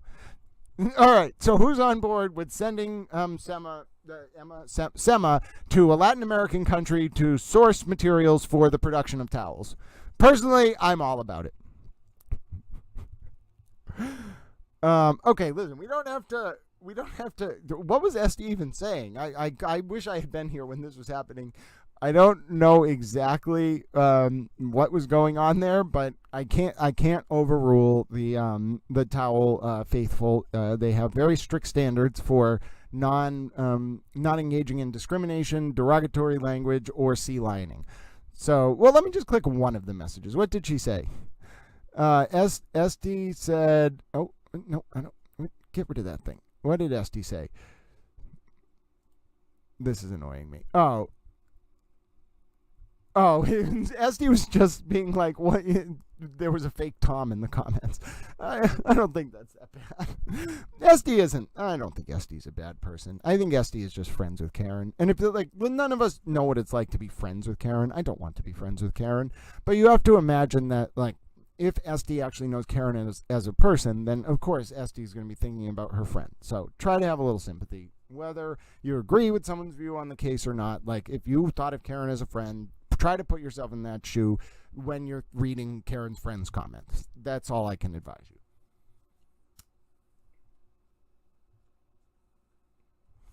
Goldie Lauren said, "I can't believe those lunatics thought it was okay to tailgate outside of a murder trial and have a party." Yeah, that part was a little ridiculous. I don't think people need to be doing that.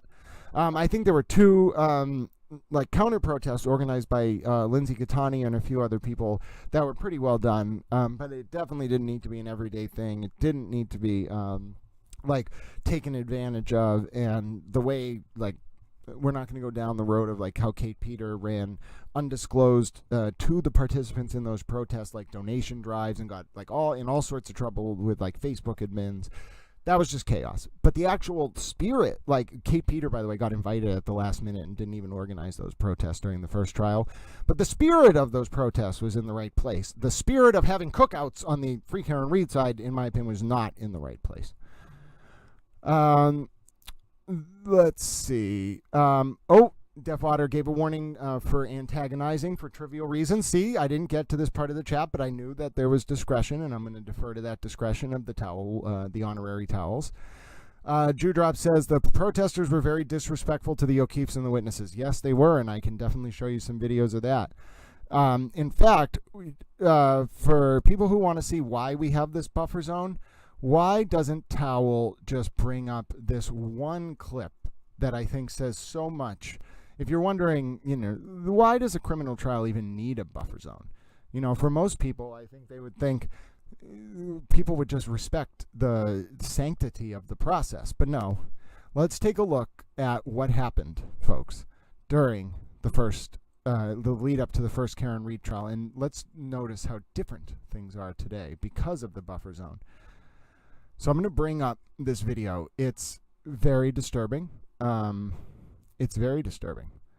And I want to warn you ahead of time. And it definitely raised a lot of tension. And we are going to take a look at it right now. So I'm going to bring that up on the screen, and then you all can watch what some of these witnesses went through and why this buffer zone exists. We can watch it together, actually. It's tough. And the only thing I would say from my perspective, just having covered trials for years, is that for family members and stuff going through, and it's their loved one, their friend that is the victim in the case, just a little, it's tough for them. It's really a difficult spot for them emotionally. Like, it's even tough for me just to sometimes approach them. Right. I just want to make it clear that we didn't boo his mother or anything like that.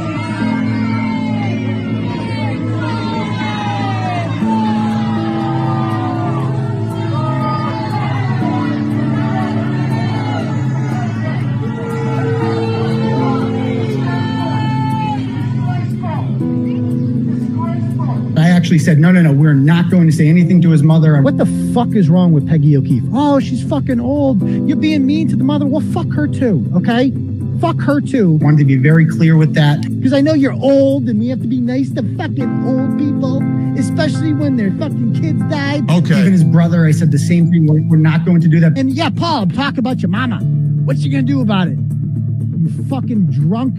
Fuck those people, man. Fuck them. Wanted to be very clear with that. I hope you burn in hell, you useless, stupid cunt.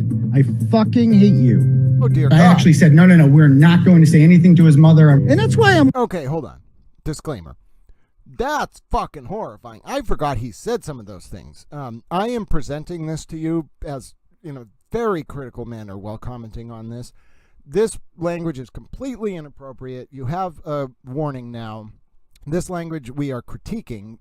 This is what Aiden Turtleboy Kearney said about some of the witnesses in the Karen Reed trial. I brought this clip up to show you what it used to be like for the witnesses.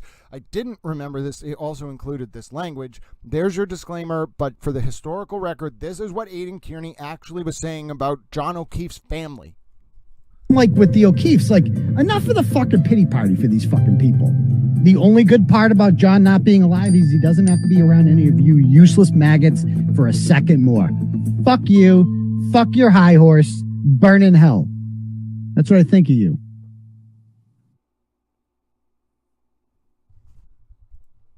That's really fucked up. That is really fucked up. I forgot some of that stuff was said. But you can see the dynamic, how different it is now, and why there was a buffer zone imposed, especially from the clips from the beginning of that video we just watched. That was horrifying. That was disturbing. Some of the things we just heard were some of the most grotesque, offensive, ridiculous things I've ever heard said about a criminal trial. And for those of you new to this case, I hope you realize that is what it used to be like. There is a drastic difference now. And I hope, whether you are pro-free Karen Reed, anti-free Karen Reed, or otherwise, or pro-justice for John O'Keefe, whatever, you would look at that and say, oh my God, that's horrifying. I condemn that. Nothing in that video was appropriate. Everything about that was disgusting and disgraces the justice system. That's the only thing that I can hope for. Oh, I see. So there was some discussion about whether Etsy was insulting the Tom CPU account. Listen, I'm going to just defer to the people in the chat because I can't keep track of the back and forth all the time. And if I'm going to defer to them. You can always come back to the channel. And if you have a problem with a decision, I'm generally going to defer. You can think of me like an appellate body, I suppose. If you have a problem with the decision on the channel as to your commenting or whatever, you can just come to me and talk to me about it. And I'm not going to overrule the people who made the decision, but I'll at least bring it up for discussion. I'm not going to review it de novo. I will give their decision extreme deference. I wouldn't take a train to travel anywhere unless I was able to take pets. Yeah, I don't think we can actually send you on a train to South America, Sema, but I think we can fly you there. Apparently, people are changing their votes, and I'm still a towel. I did acknowledge Esty, Sema. This happened in my country before the 1980s. I'm going to need a little bit of context there. I forget what I was saying about, about becoming a towel industrialist? But if you remind me what I was talking about, Olaf, the Russian metalhead, I'll be happy to engage. Someone said, why are you telling Grant what to do? She's no different to anyone else here. It's not an FKR channel. Yeah, this is a pretty middle-of-the-road channel. Generally, I defer to the discretion of the towel wall. I'm living on the fringe. I'm a towel living on the fringe, says Angela. At least be funny next time, Esty. Well, I don't know what Esty was saying, so I can't pass judgment on whether or not it was funny. I don't think Esty's a bad person, though. And Sema says, a grant project is funny. Yes, well, in particular, if we're sending you to Latin America to get towel supplies.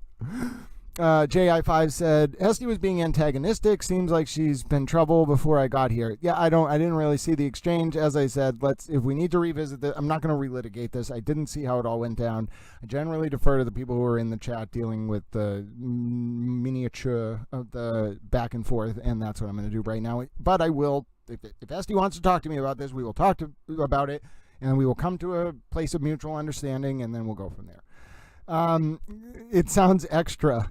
Yeah, I mean, I don't think it's really extra, Sema. I think what we're doing is just, if we're going to build an empire, it has to be a towel-based empire. That's the only way anyone's going to listen to me. If I were to go into any other industry, they would be like, what the fuck are you doing here? But if I were in towels, they'd be like, well, okay, that makes perfect sense. Oh, you're going to go. This is wonderful. All right, so I need to figure out what Latin American country produces the raw materials needed to make towels. Then we got to get a plane flight there.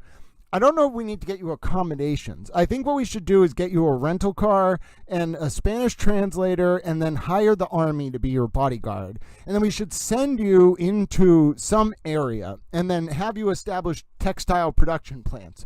Normally in the books that I read, that's generally all that gets described. So I don't know what you're actually going to do on the ground. I'll leave that to you. But let's just figure it out. I think it'll work. As a towel, I lose fibers.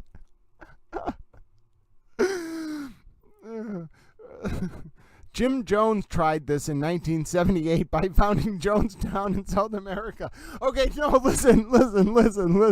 I think this has been completely misinterpreted. We are not sending Sema to Latin America to build a Jamestown colony. Absolutely not. First of all, she's not allowed access to cyanide. Second of all, she's not allowed to start a cult.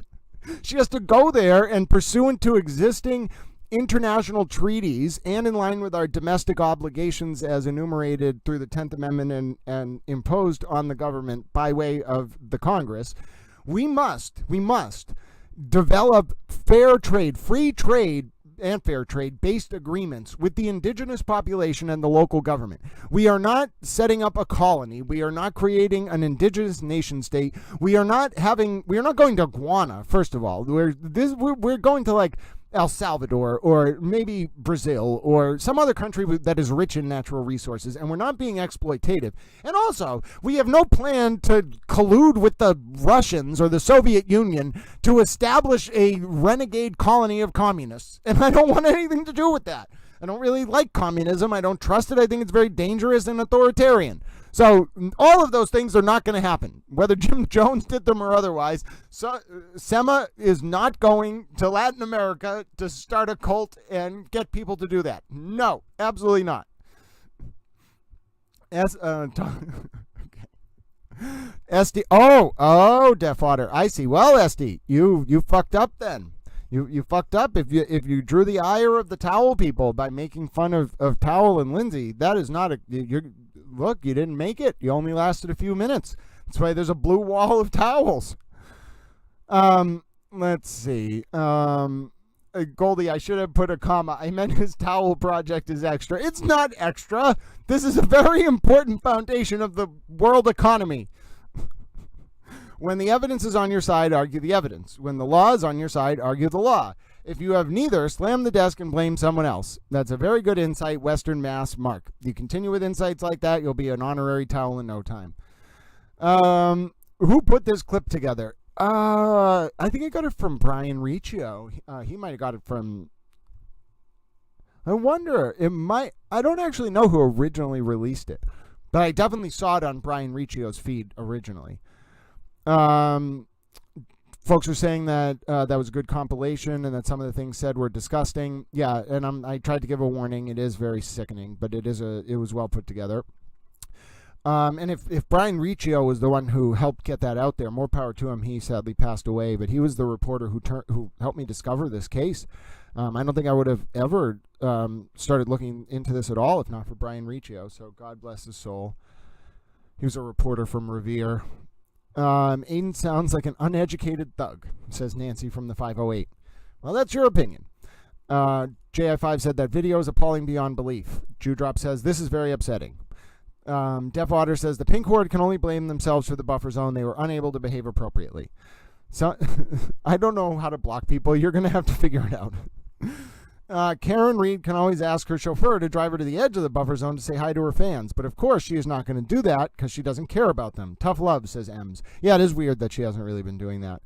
Oh, okay. I don't know I don't even know what's going on anymore in the comments with you all impersonating each other. It's like a cult. Heaven's Gate religious movement. Yes. Was that the Japan situation? Olaf, if I recall correctly, Heaven's Gate was a cult in the 90s in Japan that used sarin gas to do a subway attack. That was really fucked up. They were some fucked up people. But that was one of the most disturbing, like, cult. A lot of cults turn inward. Heaven's Gate might have actually been in California and done, but there was a cult in Japan too that did that sarin gas attack. When you hurt other people, like that's just the most. It's literally terrorism. So fuck those people. I hope those cults aren't still around. I swear to God, if I end up being taken out by a goddamn Japanese cult because I called them fucked up for using sarin gas on the public, I'll be very upset. Still, fuck those kind of terrorists. I can't be a cult leader. Oh, okay. Thank God, Sema. I was very worried that you were going to go rogue on us when we sent you to Latin America and you were going to attempt to overthrow the government of El Salvador or Costa Rica or wherever we send you and start some kind of communist commune. I was very concerned, and especially if it was going to be based around some cyanide death cult. I was going to have to pull you off the project. Tariffs are, oh no, don't get me get me talking about tariffs. I'll start, if you want to talk about McKinley's tariffs from 1890 and the Smoot-Hawley tariffs of 1930 and how economic protectionism is a harbinger of collapse, I can do it. We can talk about the Steelworks battle of 1892. SD says, Grant, I wasn't making fun of you and Lindsay. Oh, okay, that's good. Hey, I'm Blue. Yay. Congratulations. Good morning, chat and Grant. Hello, Amber Am. There's a lot of stuff going on. We're in a very strange headspace. We're on the last page of the ruling denying the buffer zone, though. You can advertise, but not Mike Lindell's towels. All right. Well, I don't know anyone else who makes towels, so I'm going to make them by myself. Let's talk about the Massachusetts cult. The Massachusetts cult. As far as I'm aware, the only Massachusetts cult are the Boston Brahmins. Your industry, says Trevor McIntyre, will be sending towels to Mats. That's so in vogue. I have no idea what that means. I've always wanted to be in vogue. It's my personal favorite. El Salvador has too much MS-13. All right, fine. Listen, you're going to have to learn Spanish no matter what, so you pick what country you want to go to. These chat mods... Oh, what? Don't attack the mods. You say not to be negative, yet you allow the fake Tom to make fun of the real Tom. All right, listen. The fake Tom, there's definitely a limit. it's not so much are you engaging in satire, it's are you being malicious, are you undermining active discussion, and generally I just want people to be nice. I don't think there's any reason to mock Tom. Tom doesn't mock me. Tom sometimes is just like, I don't understand Grant, but that's not necessarily mocking me. I'm not saying he hasn't in the past, so I don't necessarily think it's necessary to be hostile. So I technically agree with Estee's point, but anyway. All right, let's go back to reading the motion. At minimum, due process requires that a party be given adequate notice that its conduct will be subject of a binding judicial determination and that it be afforded an opportunity to be heard. Here, plaintiffs argue they were not provided a meaningful opportunity to be heard, but do not point to any facts to support their assertion. Rather, the record indicates that the trial judge heard from the community regarding the Commonwealth's motion for a buffer zone and that local merchants made requests specifically pertaining to that motion. Such opportunity to be heard is further affirmed by the second order, which indicates the trial judge recognized the list of concerns sent to the court by the Karen Reed Trial Prepare Together group, a group of local business owners and organizations that experienced issues with protesters during the first trial. Wait, what? What did you all do? You bothered the local businesses? And they had to form a group called the Karen Reed Trial Prepare Together Group? KRTPTG? I have no idea what the fuck that means. What the fuck? If the local businesses don't want you there, don't go. What's so hard to understand about this? Significantly, there is nothing in the record to indicate that the trial judge restricted the plaintiffs from voicing their opinions prior to the issuance of the second order. That's right. We were standing around at those stairs right up until the first day of jury impanelment. Thus, plaintiffs have not shown a likelihood of success on their claim that there were no procedures in place to provide those impacted by the second order with an opportunity to contest it. Cites to Citizen Awareness Network v. U.S. from 391 F3D 338 Pin Site 354 2004 from the First Circuit. And then summarizing that case, where plaintiff made no effort to apply the three-part analysis outlined in Matthews v. Eldridge. Is that the Matthews v. Eldridge? And where quantum of process required depends on such analysis, the court refused to do a plaintiff's homework for it. Matthews v. Eldridge, is that the due process case about benefits?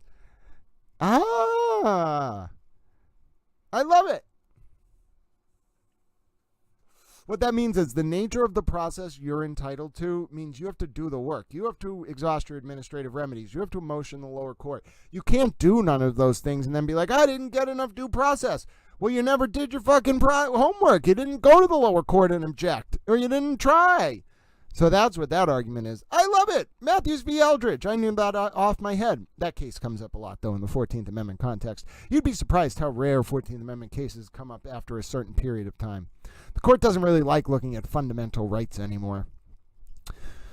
Plaintiffs also argue that the second order is a vague, unconstitutional regulation. It is established that a law fails to meet the requirements of the Due Process Clause if it is so vague and standardless that it leaves the public uncertain as to the conduct it prohibits. And that's the general standard, which is City of Chicago v. Morales, quoting Giaco v. Pennsylvania from 66. Here, in relevant part, the second order identifies the action prohibited with specific examples. No individual may demonstrate in any manner, including carrying signs or placards. The second order clearly identifies the area where protesters are prohibited from demonstrating within 200 feet of the courthouse complex, including the Norfolk Superior Courthouse building, and the parking area behind the Norfolk County Registry of Deeds building, as well as the zone of the extension, the area bounded by Bates Court, Bullard Street, Ames Street, and Court Street. Finally, the second order specifies how long it will be in effect during trial of the case. Thus, it is clear what the second order as a whole prohibits, Hill v. Colorado.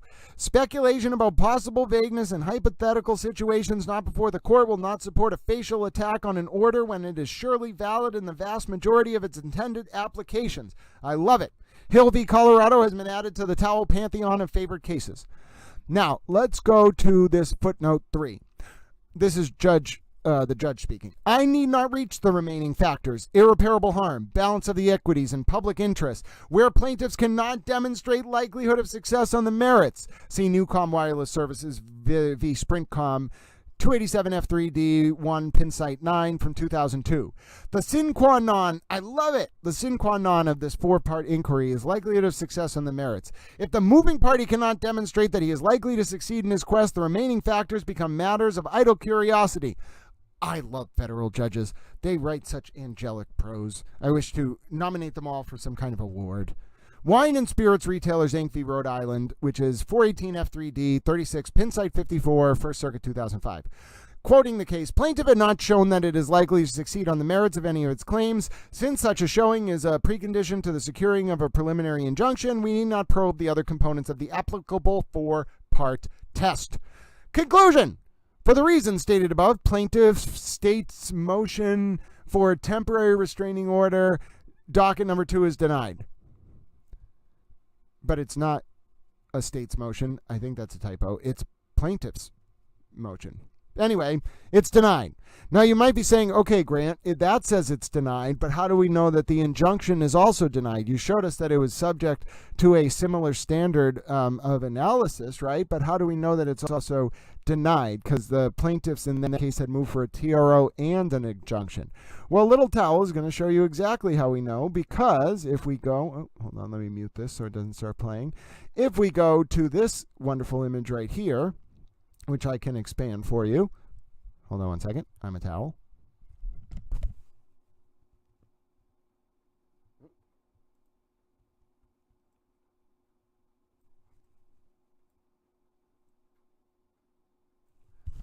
What does that electronic order from late last night say? Entered the plaintiff's emergency motion for clarification. So Randazza wanted clarification of the order we just read. And Judge Juan says, assuming that time is of the essence for the plaintiffs and also assuming that the parties do not anticipate further briefing, the court clarifies that its order denying plaintiff's motion for a temporary restraining order, docket number 38, which we just read, also denies plaintiff's motion for preliminary injunction since the standard for issuing either is the same. Now, had Randazza just read the fucking order, it says in there that the standard for a temporary injunction is the same as for a TRO, and Randazza basically had lost both, and the judge didn't need to clarify that, but either way the judge did. This is over. The buffer zone's not getting lifted. It's going to be in place for the whole trial. Fruitlessly appeal to the First Circuit if you want. Motion for stay, those will be denied. Try to bring it to SCOTUS, that'll be denied. How much money do you want to waste on this? And it also means the collateral attack on the buffer zone by Tom DeRosa and one of the other people who had been trying to film in the buffer zone is going to fail. It's over. Done. Forget it. The buffer zone is staying in place. It was never not going to stay in place. It is valid. It's constitutional. It's precedent. It can be used in the future. It will be used in the future. It is a valid constitutional permissible order from the state court. And now we know from the state SJC and from the federal district court that these type of buffer zones are forevermore constitutional. Good job, Mark Randazza. God bless you. Thank you for enabling this precedent. We are all so grateful. Amber M says, KR seem getting lots of losses lately. SCOTUS denied too. Yep, that's true. Well, just lots of people debating about SD. That's all right. You all can debate about SD if you want. I'm not going to read all your chats about it, but that's okay. Yes, you listen. You can have whatever opinions you want about whoever, Sema, on other platforms, but you know what you can't bring in here, and you know what the reaction will be. And if you're on the same side of an issue as Kate Peter, you really got to question your life choices.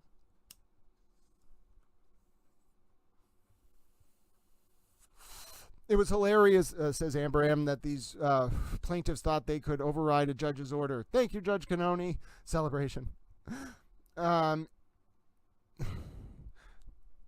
Who said anything? The only person I've been heavily critical here of is Kate Peter. And I'm saying if you all are on the same side of an issue as Kate Peter, trying to discredit Lindsay to insulate Brian Tully from accountability or cover up some of the things that went on, you all got to question your life choices.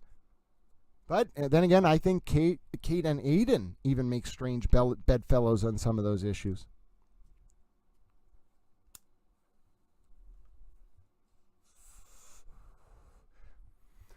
I've encountered some very nice and intelligent free Karen Reed folks, says Western Mass Mark. Unfortunately for those people, Aiden Kearney has painted them all in a terrible light, but heaven help them if they say anything. Yeah, like I think if there are a lot of Free Karen Read people who don't like what Aidan Kearney has been up to. They've said it publicly. Let's see. It's different when doing it in his live chat and he's going through personal crisis, and to say the GoFundMe. Yeah, no, I mean, like, don't troll. Like I said, like, I know Kate Peter has her motives for wanting to cover up some of the manipulation of the phone extraction and the fact that Brian Tully was trying to find out what the federal probe was about in the fall of 2023, and the fact that it was definitely about Sandra Birchmore's murder, and the fact that Karen was leaking to Aidan about her close relationship to Josh Levy, and Aidan was leaking that to Lindsay. I know why people have motives to silence her.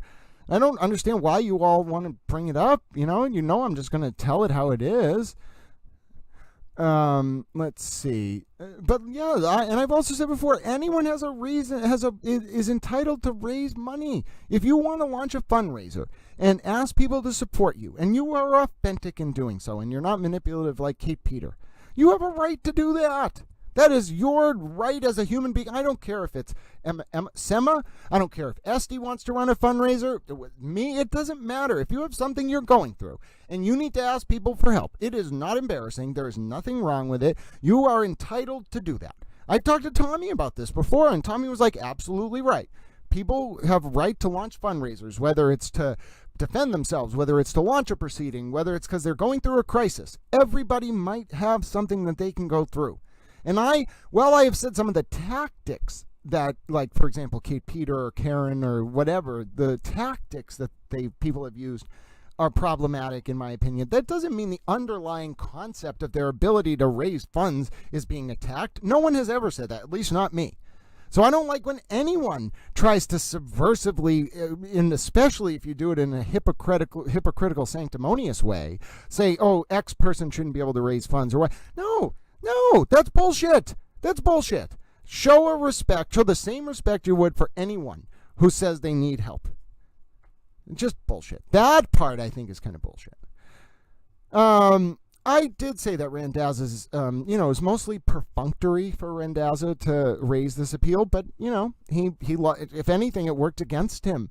So he just ended up getting a ruling that only further solidifies the constitutional legitimacy of buffer zones. So he got paid, but I think for Randazza, it's more the ideological thing. But even for me, I would have told him, Randazza, if you challenge this in federal court, all you're doing is going to cement the constitutional validity of buffer zones around state criminal trials. And that's what happened. Hey, it's Murder by Maestro. I always love to see Murder by Maestro. He's one of my most wonderful, lovely towel friends from Sweden.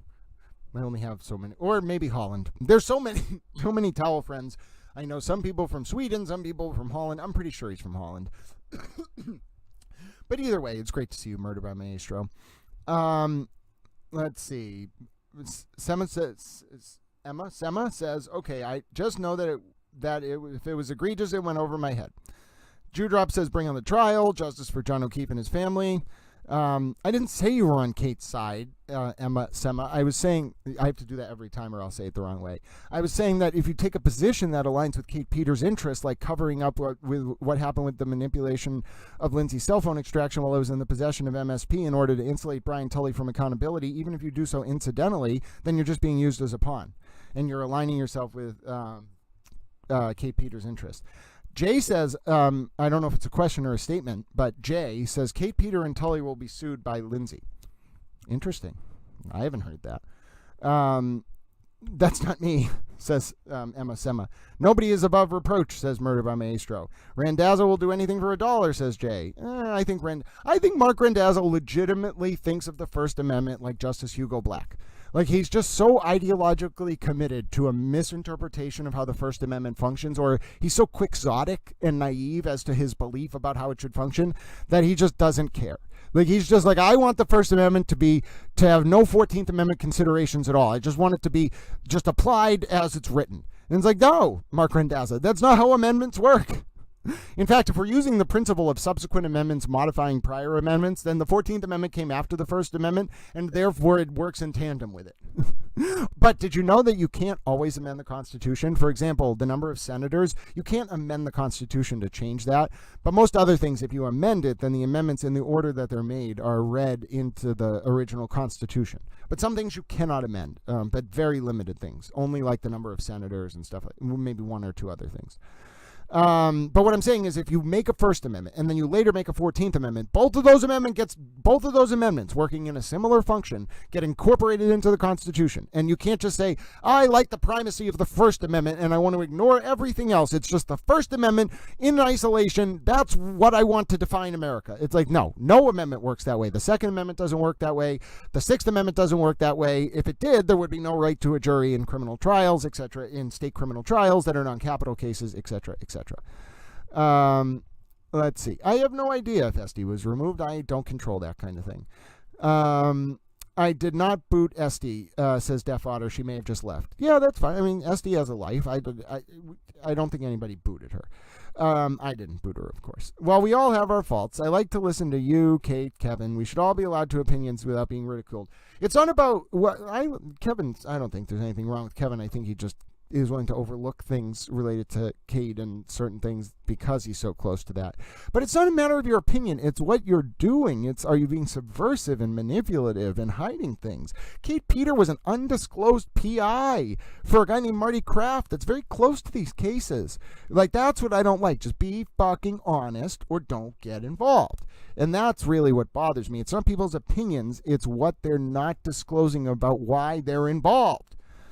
Granted, I'm not going to represent anyone in anything because I'm not a lawyer. I'm not your lawyer. None of this is legal advice.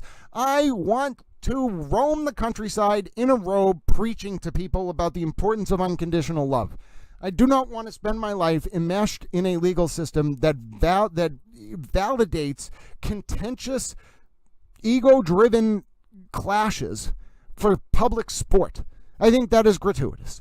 I think we have a good legal system, but I don't want to take part in that. If Judge Cannone and Hank Brennan are the only redeeming aspects of the justice system that I've found so far, other than maybe Adam Lally, Laura McLaughlin, that I've seen, then I don't want to get involved. If they're the exception that proves the rule, God help us all. Yeah, exactly. I don't have plans to practice formally in court at all. Maybe like mediation or something, but no, I don't plan to do that. Could we move the third Karen Reid trial to a military tribunal? No, we are not suspending habeas corpus and trying Karen Reid via military tribunal. No. Listening while having an herbal cigar by the tulip field, says Murder by Maestro. That's how you know Murder by Maestro is Dutch. Only the Dutch have tulip fields like that. Glorious mosaics of colors that bloom among the windmills. See, Don Quixote should have been written about Holland, not Latin America. Don Quixote is much more suited to wander the tulip fields with the windmills in Holland. Kevin is too emotional, says Emma Sema. Kate, at least I can have a back and forth with. Kate's just manipulative. She's having a back and forth with you, in my opinion, because she uses that as cover to get information from people. She is an intelligence operative. A very bad one on the state level. But she's an intelligence operative. Everything about her is fake. There's nothing there. She's an operative. Information and tactical positioning, following people around. That's what Kate does. That's what PIs do. The Dutch have the best Molly. I don't know if that's true. Maybe they do. Actually, now that you say that, I remember reading something about in like 1996 how MDMA was first synthesized maybe in the Netherlands or something. But yeah, that wouldn't surprise me. I also think the Dutch may have played a role in the invention of LSD, like Dr. Albert Hofmann or whatever his name was. The Dutch have created a lot of psychedelic chemicals, and they definitely have a party culture. I never took part in it, but I went to Amsterdam once to go to the cafes, the marijuana cafes, and like I would go to the cafe at like 8 a.m. and there would definitely be clubs that were just like, that was like their main time of operating, like 4 a.m. to like 10 a.m. I also found a Dunkin' Donuts in the middle of fucking Amsterdam, and I was the happiest towel you can imagine. In like 2017 or something, I was just in the middle of Amsterdam with a Dunkin' Donuts iced coffee and weed. And I was the happiest little towel. I was just walking around. It was the greatest day of my life. I think we need more Dunkin' Donuts around the world. So everywhere, we need legal weed and Dunkin' Donuts so that everywhere Towel goes, he can smoke weed and drink Dunkin' Donuts. And I don't need anything else in the entire world except for Dunkin' Donuts, weed, and maybe some food. And some kind of clothing so that I can walk around and do my preaching. The other day I was like, Grant, I was thinking to myself, I was like, are you becoming sanctimonious with your quoting of the Bible? And then I was like, no, I have a right once a week to quote the Bible. It's not sanctimonious or preachy. It's just a reflection of my authentic beliefs, which is true. Someone said Kevin turns into hateful vitriol. I don't see Kevin as a hateful person. I don't know where you get that. I see Kate as a hateful person. The videos of Karen Reed depicting Miss O'Keefe, that video we watched is appalling and pathetic, says Diana Natale. To do such a public display of a mother that lost her son, there's a special place in hell for Karen. Every day Karen displays her guilt. I agree. Jay says you can't debate Kevin. He is incredibly passive aggressive and freaks out with any confrontation. I don't know. I read some of his comments. They are like, it's very like high school, like him, like some of the people he talks to, whatever. They're all in like I don't know if Kevin is, but they're all in like these weird like internet nerd like Discord groups and shit. They're all fucking high school and fucking internet nerds who never grew up.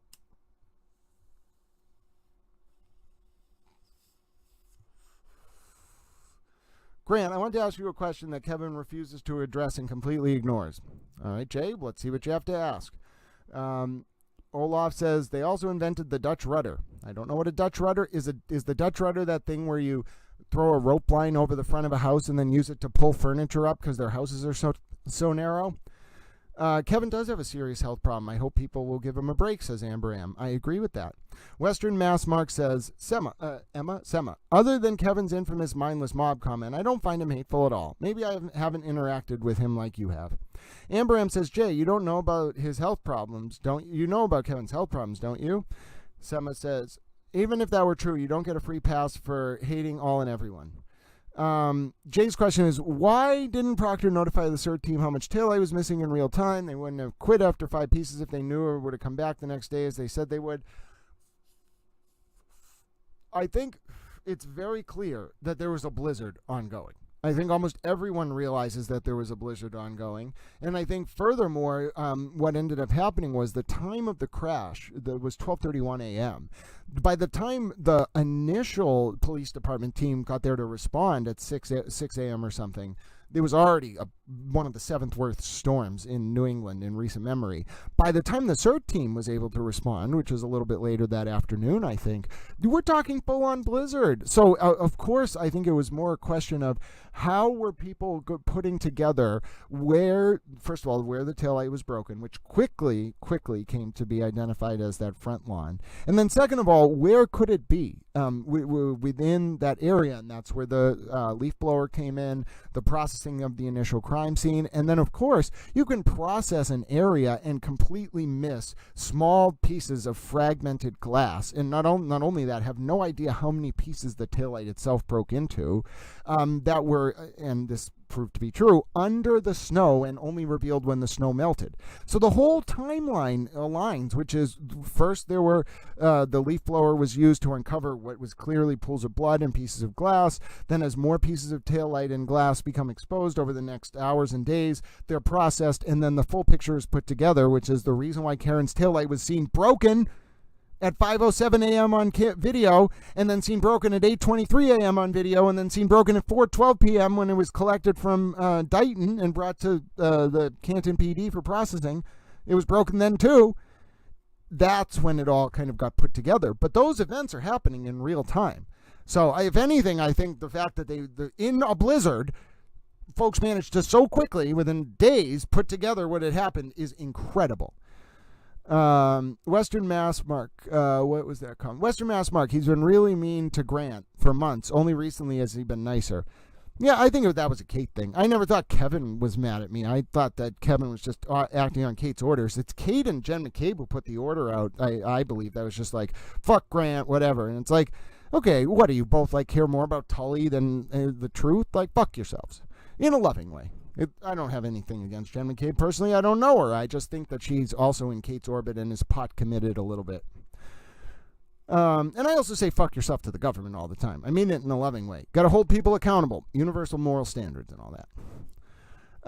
Karen Reed comparing her case to O.J. Simpson seems like a PR blunder for the ages before trial. Yeah, she fucked up. That was the stupidest thing I could have ever imagined anyone saying. It was desperate. She's out of options. It was very dumb. Jay, here you go again, says someone. How would anybody know how many pieces missing? Who knows how many it's smashed in? Exactly, Christina. I think you might have heard that. You might have said that in the comments before I even responded. Exactly right. Even Brian Riccio, who had serious health problems and became really hateful and bitter towards the end of his life, is 100% more likable. I don't know. I think Kevin's pretty likable. Like, Kevin is just hardened to the world. Like, he's clearly been through a lot. He was helping with his parents who were sick. He's not a bad person. You just don't like him because he is hard on you, Sema, in my opinion. That doesn't mean he's a bad person. I also don't think he's a bad person because of how he acts towards me. I just think he's a little blinded by Kate.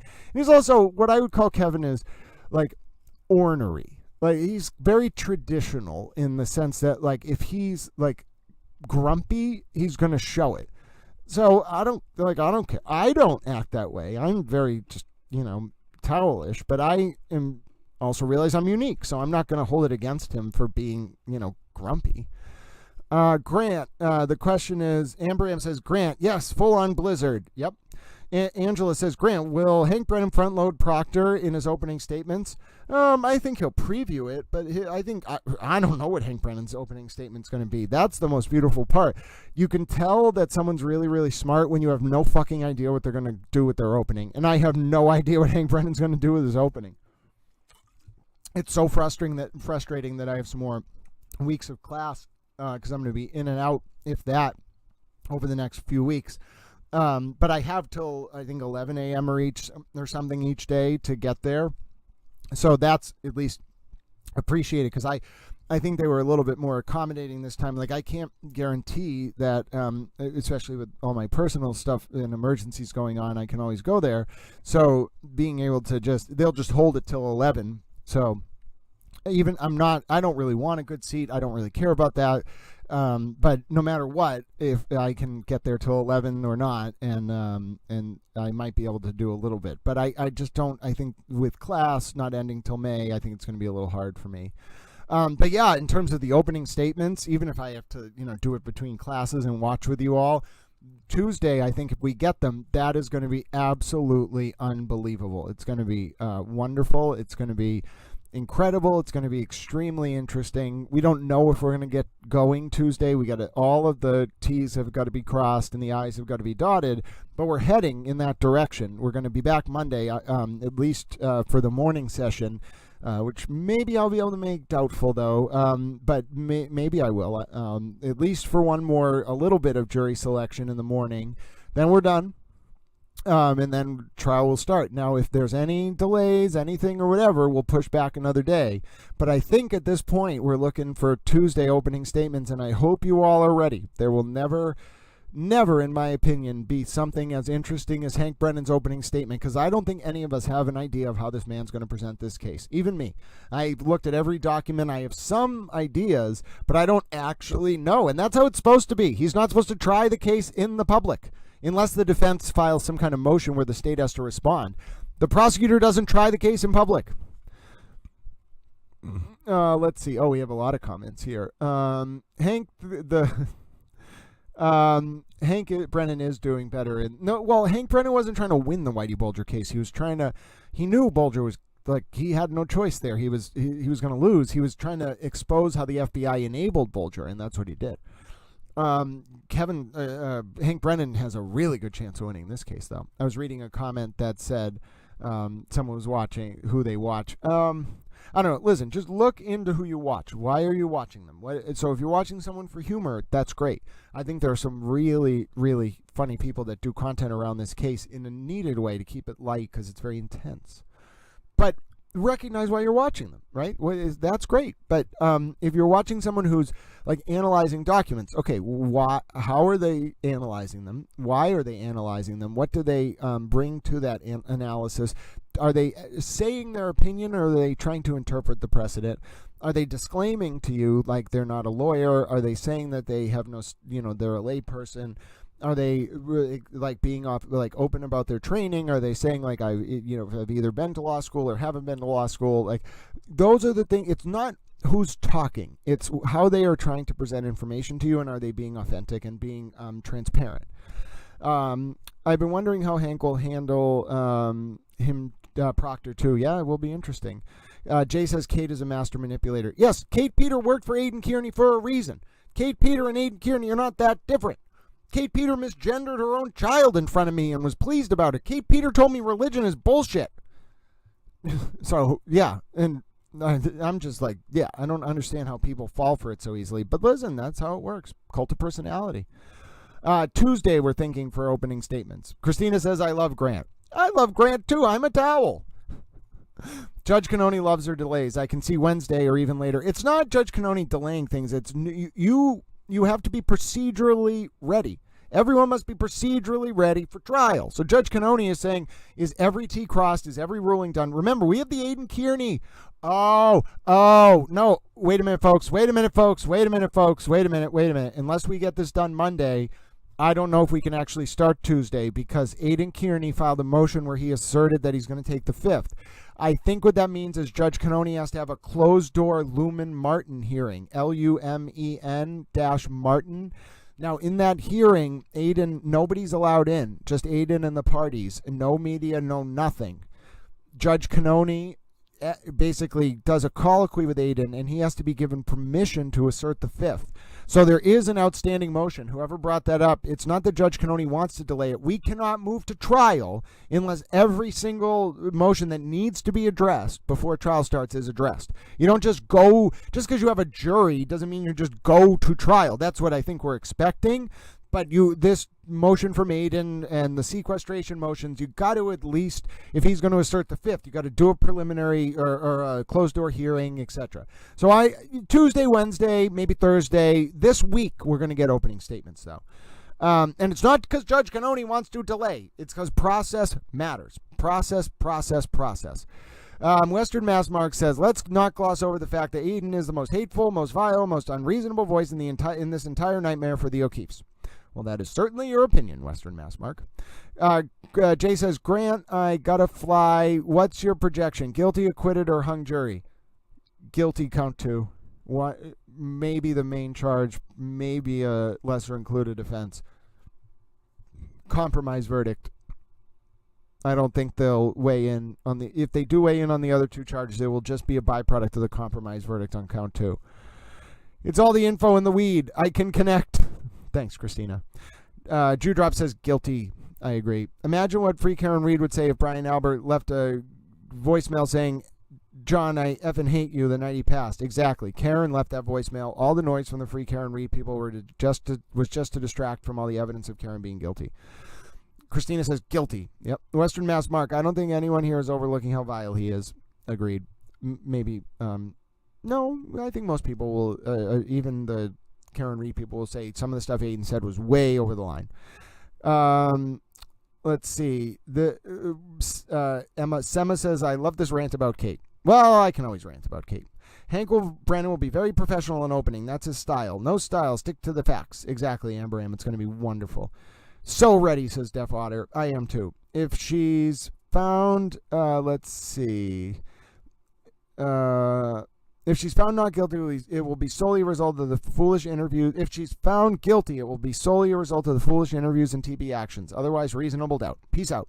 Thanks for your opinion, Jay. I tend to agree with Christina's response, which is I don't think Karen can escape the telematics and phone data that's going to come in. She's screwed. It's more than just Turtle Boy and foolish interviews. Amber M says, I love Grant too. Oh, you're all wonderful honorary towels. Dewdrop says, love Grant. Angela W. says, there is no acquittal in the forecast for Karen, and she knows it. That's why she's calling for jury nullification.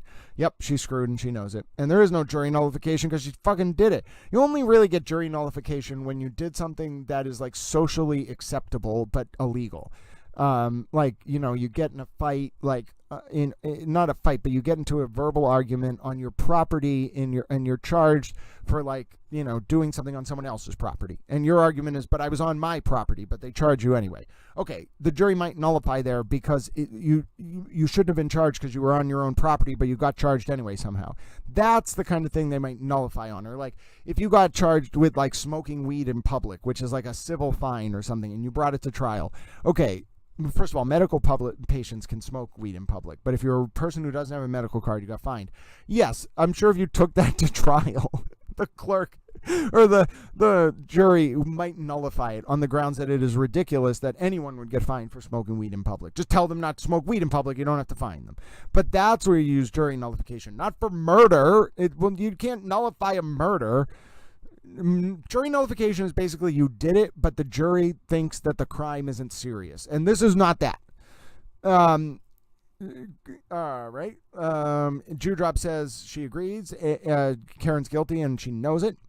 Let's see. Hank can give Turtle Boy limited immunity, whether Turtle Boy likes it or not. That's true. So Turtle Boy can't, even if Turtle Boy asserts the fifth, that can be stripped from him and he can be forced to testify. That's right. So does he have to assert the fifth? Asked Nancy from the 508. Does Aiden Kearney have to assert the fifth right in front of the jury? Well, first Aiden Kearney has to get permission from Judge Cannone to assert the fifth in a private hearing. Then Hank Brennan has to decide if he's going to give Aiden immunity. If Aiden gets immunity, Aiden can't assert the fifth. If Aiden doesn't get immunity, then yes, Hank Brennan will turtle walk Aiden to the stand, bring him up there, and Aiden has to, on every question, say, I refuse to answer on the basis of the Fifth Amendment. Every question, and Judge Cannone has to allow it.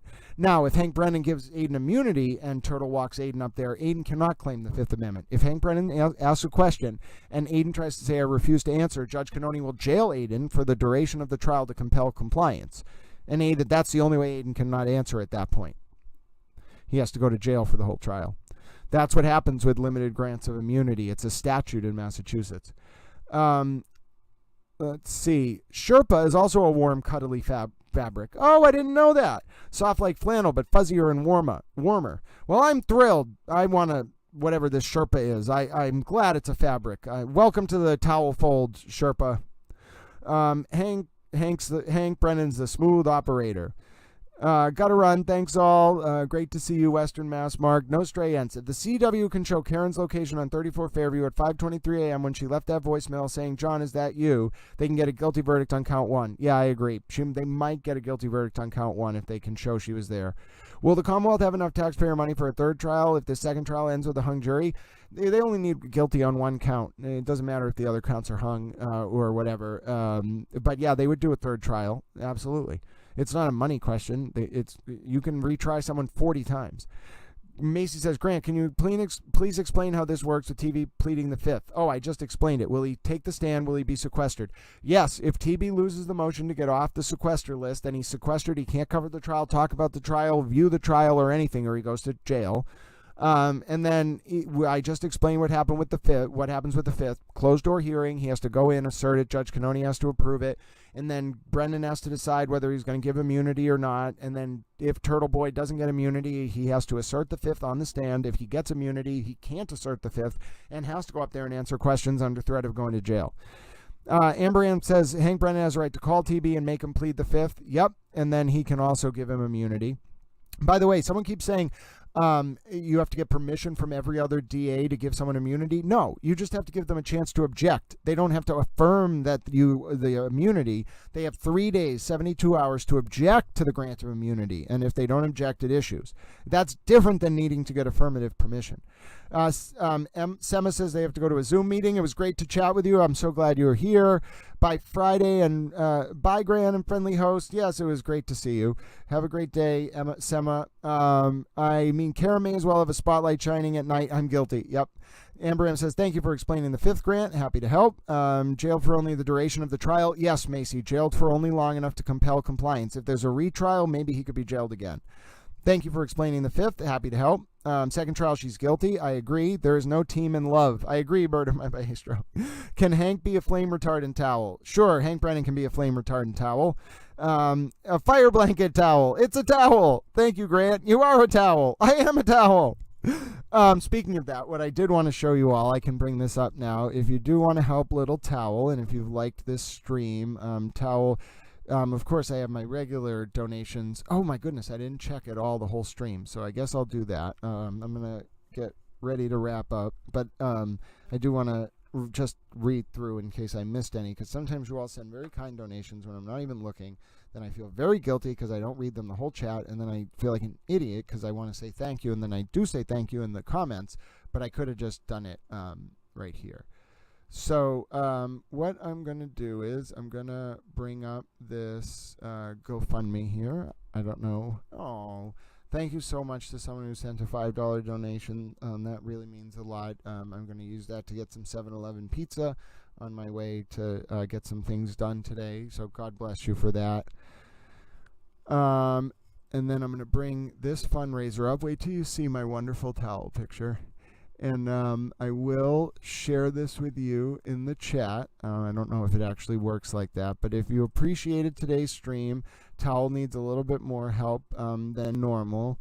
So I do have a GoFundMe up that you can use to support Towel, because Towel is unfortunately going to have to do a lot of driving, and I don't want to be a burden on my family. But there are other ways to support Towel as well. This is just my closing, so I don't necessarily love to do this, but I put some donation info up at the top of the stream, and then I put some donation info in the description.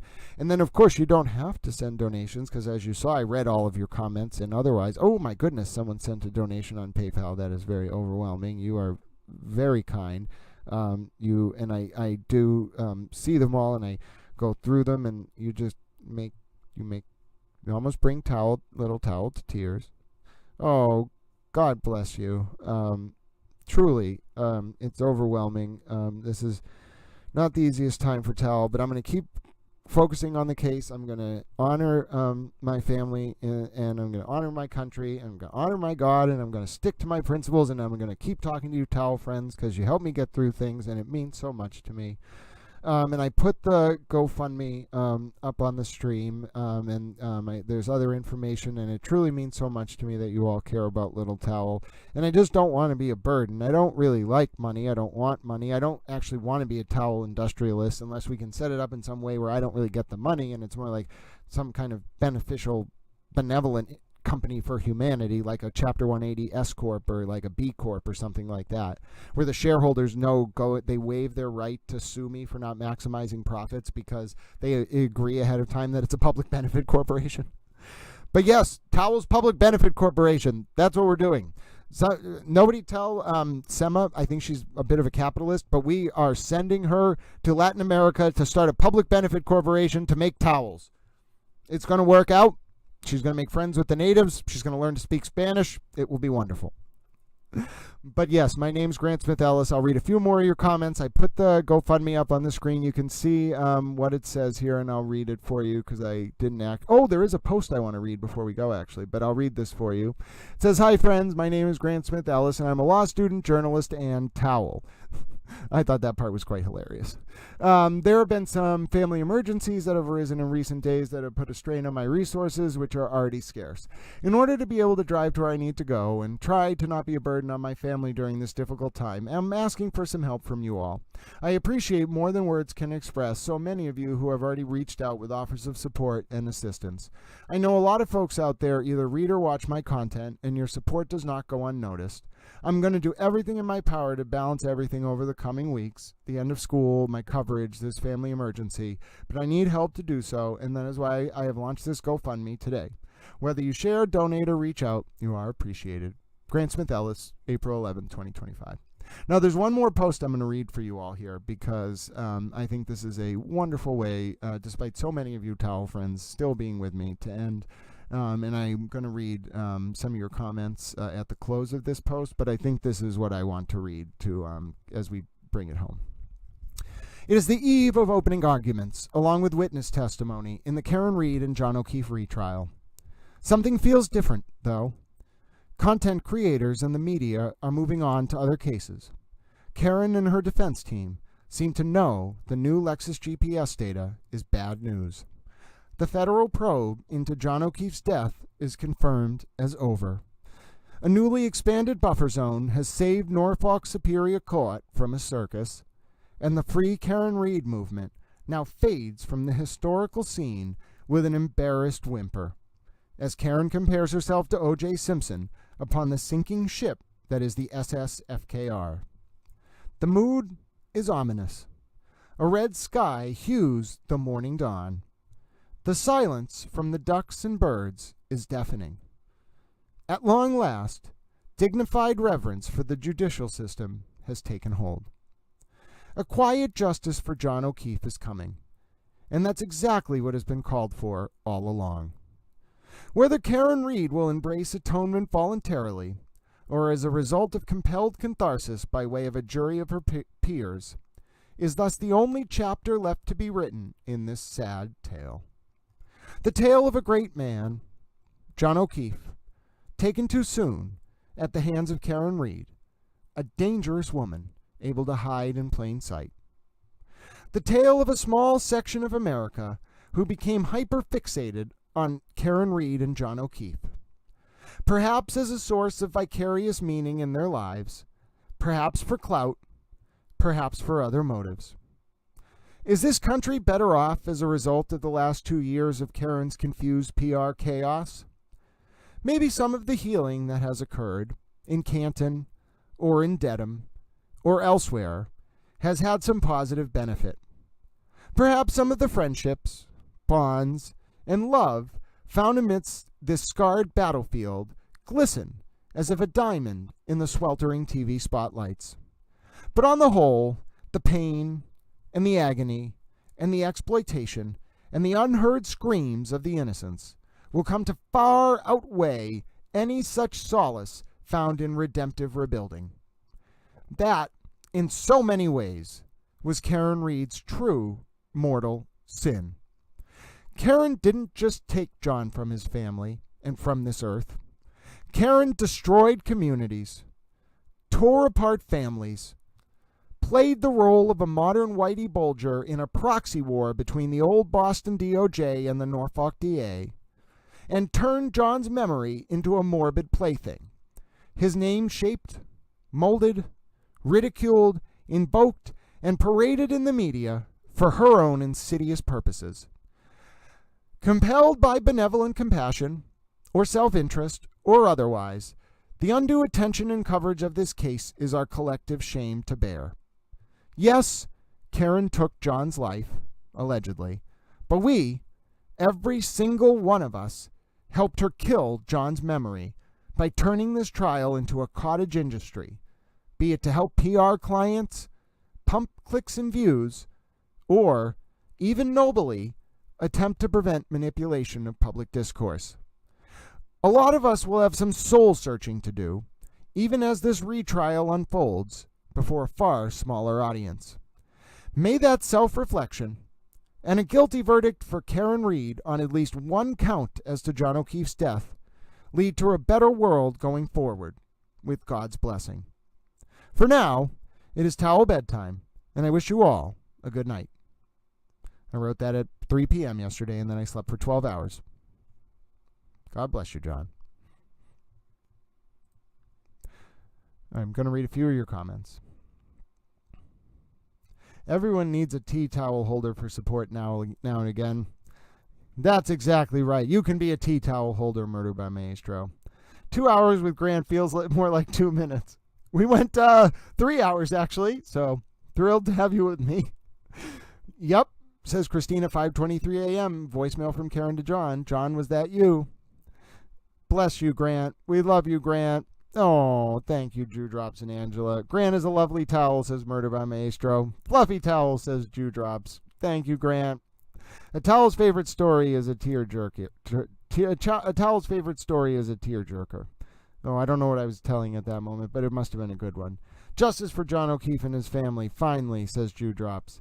Someone just sent me a clip of Vinny on Court TV. He said John's boyfriend, Karen Reed, killed him. Oh, goodness. Officer John O'Keefe. Heart. Yes, absolutely. Vinny needs to look at these clips of Turtle Boy. I hope Vinny does. Who wrote this? It's really good. That was my post, JI5. I'm really glad you all liked it. I wrote it on Twitter on my phone last night before bed.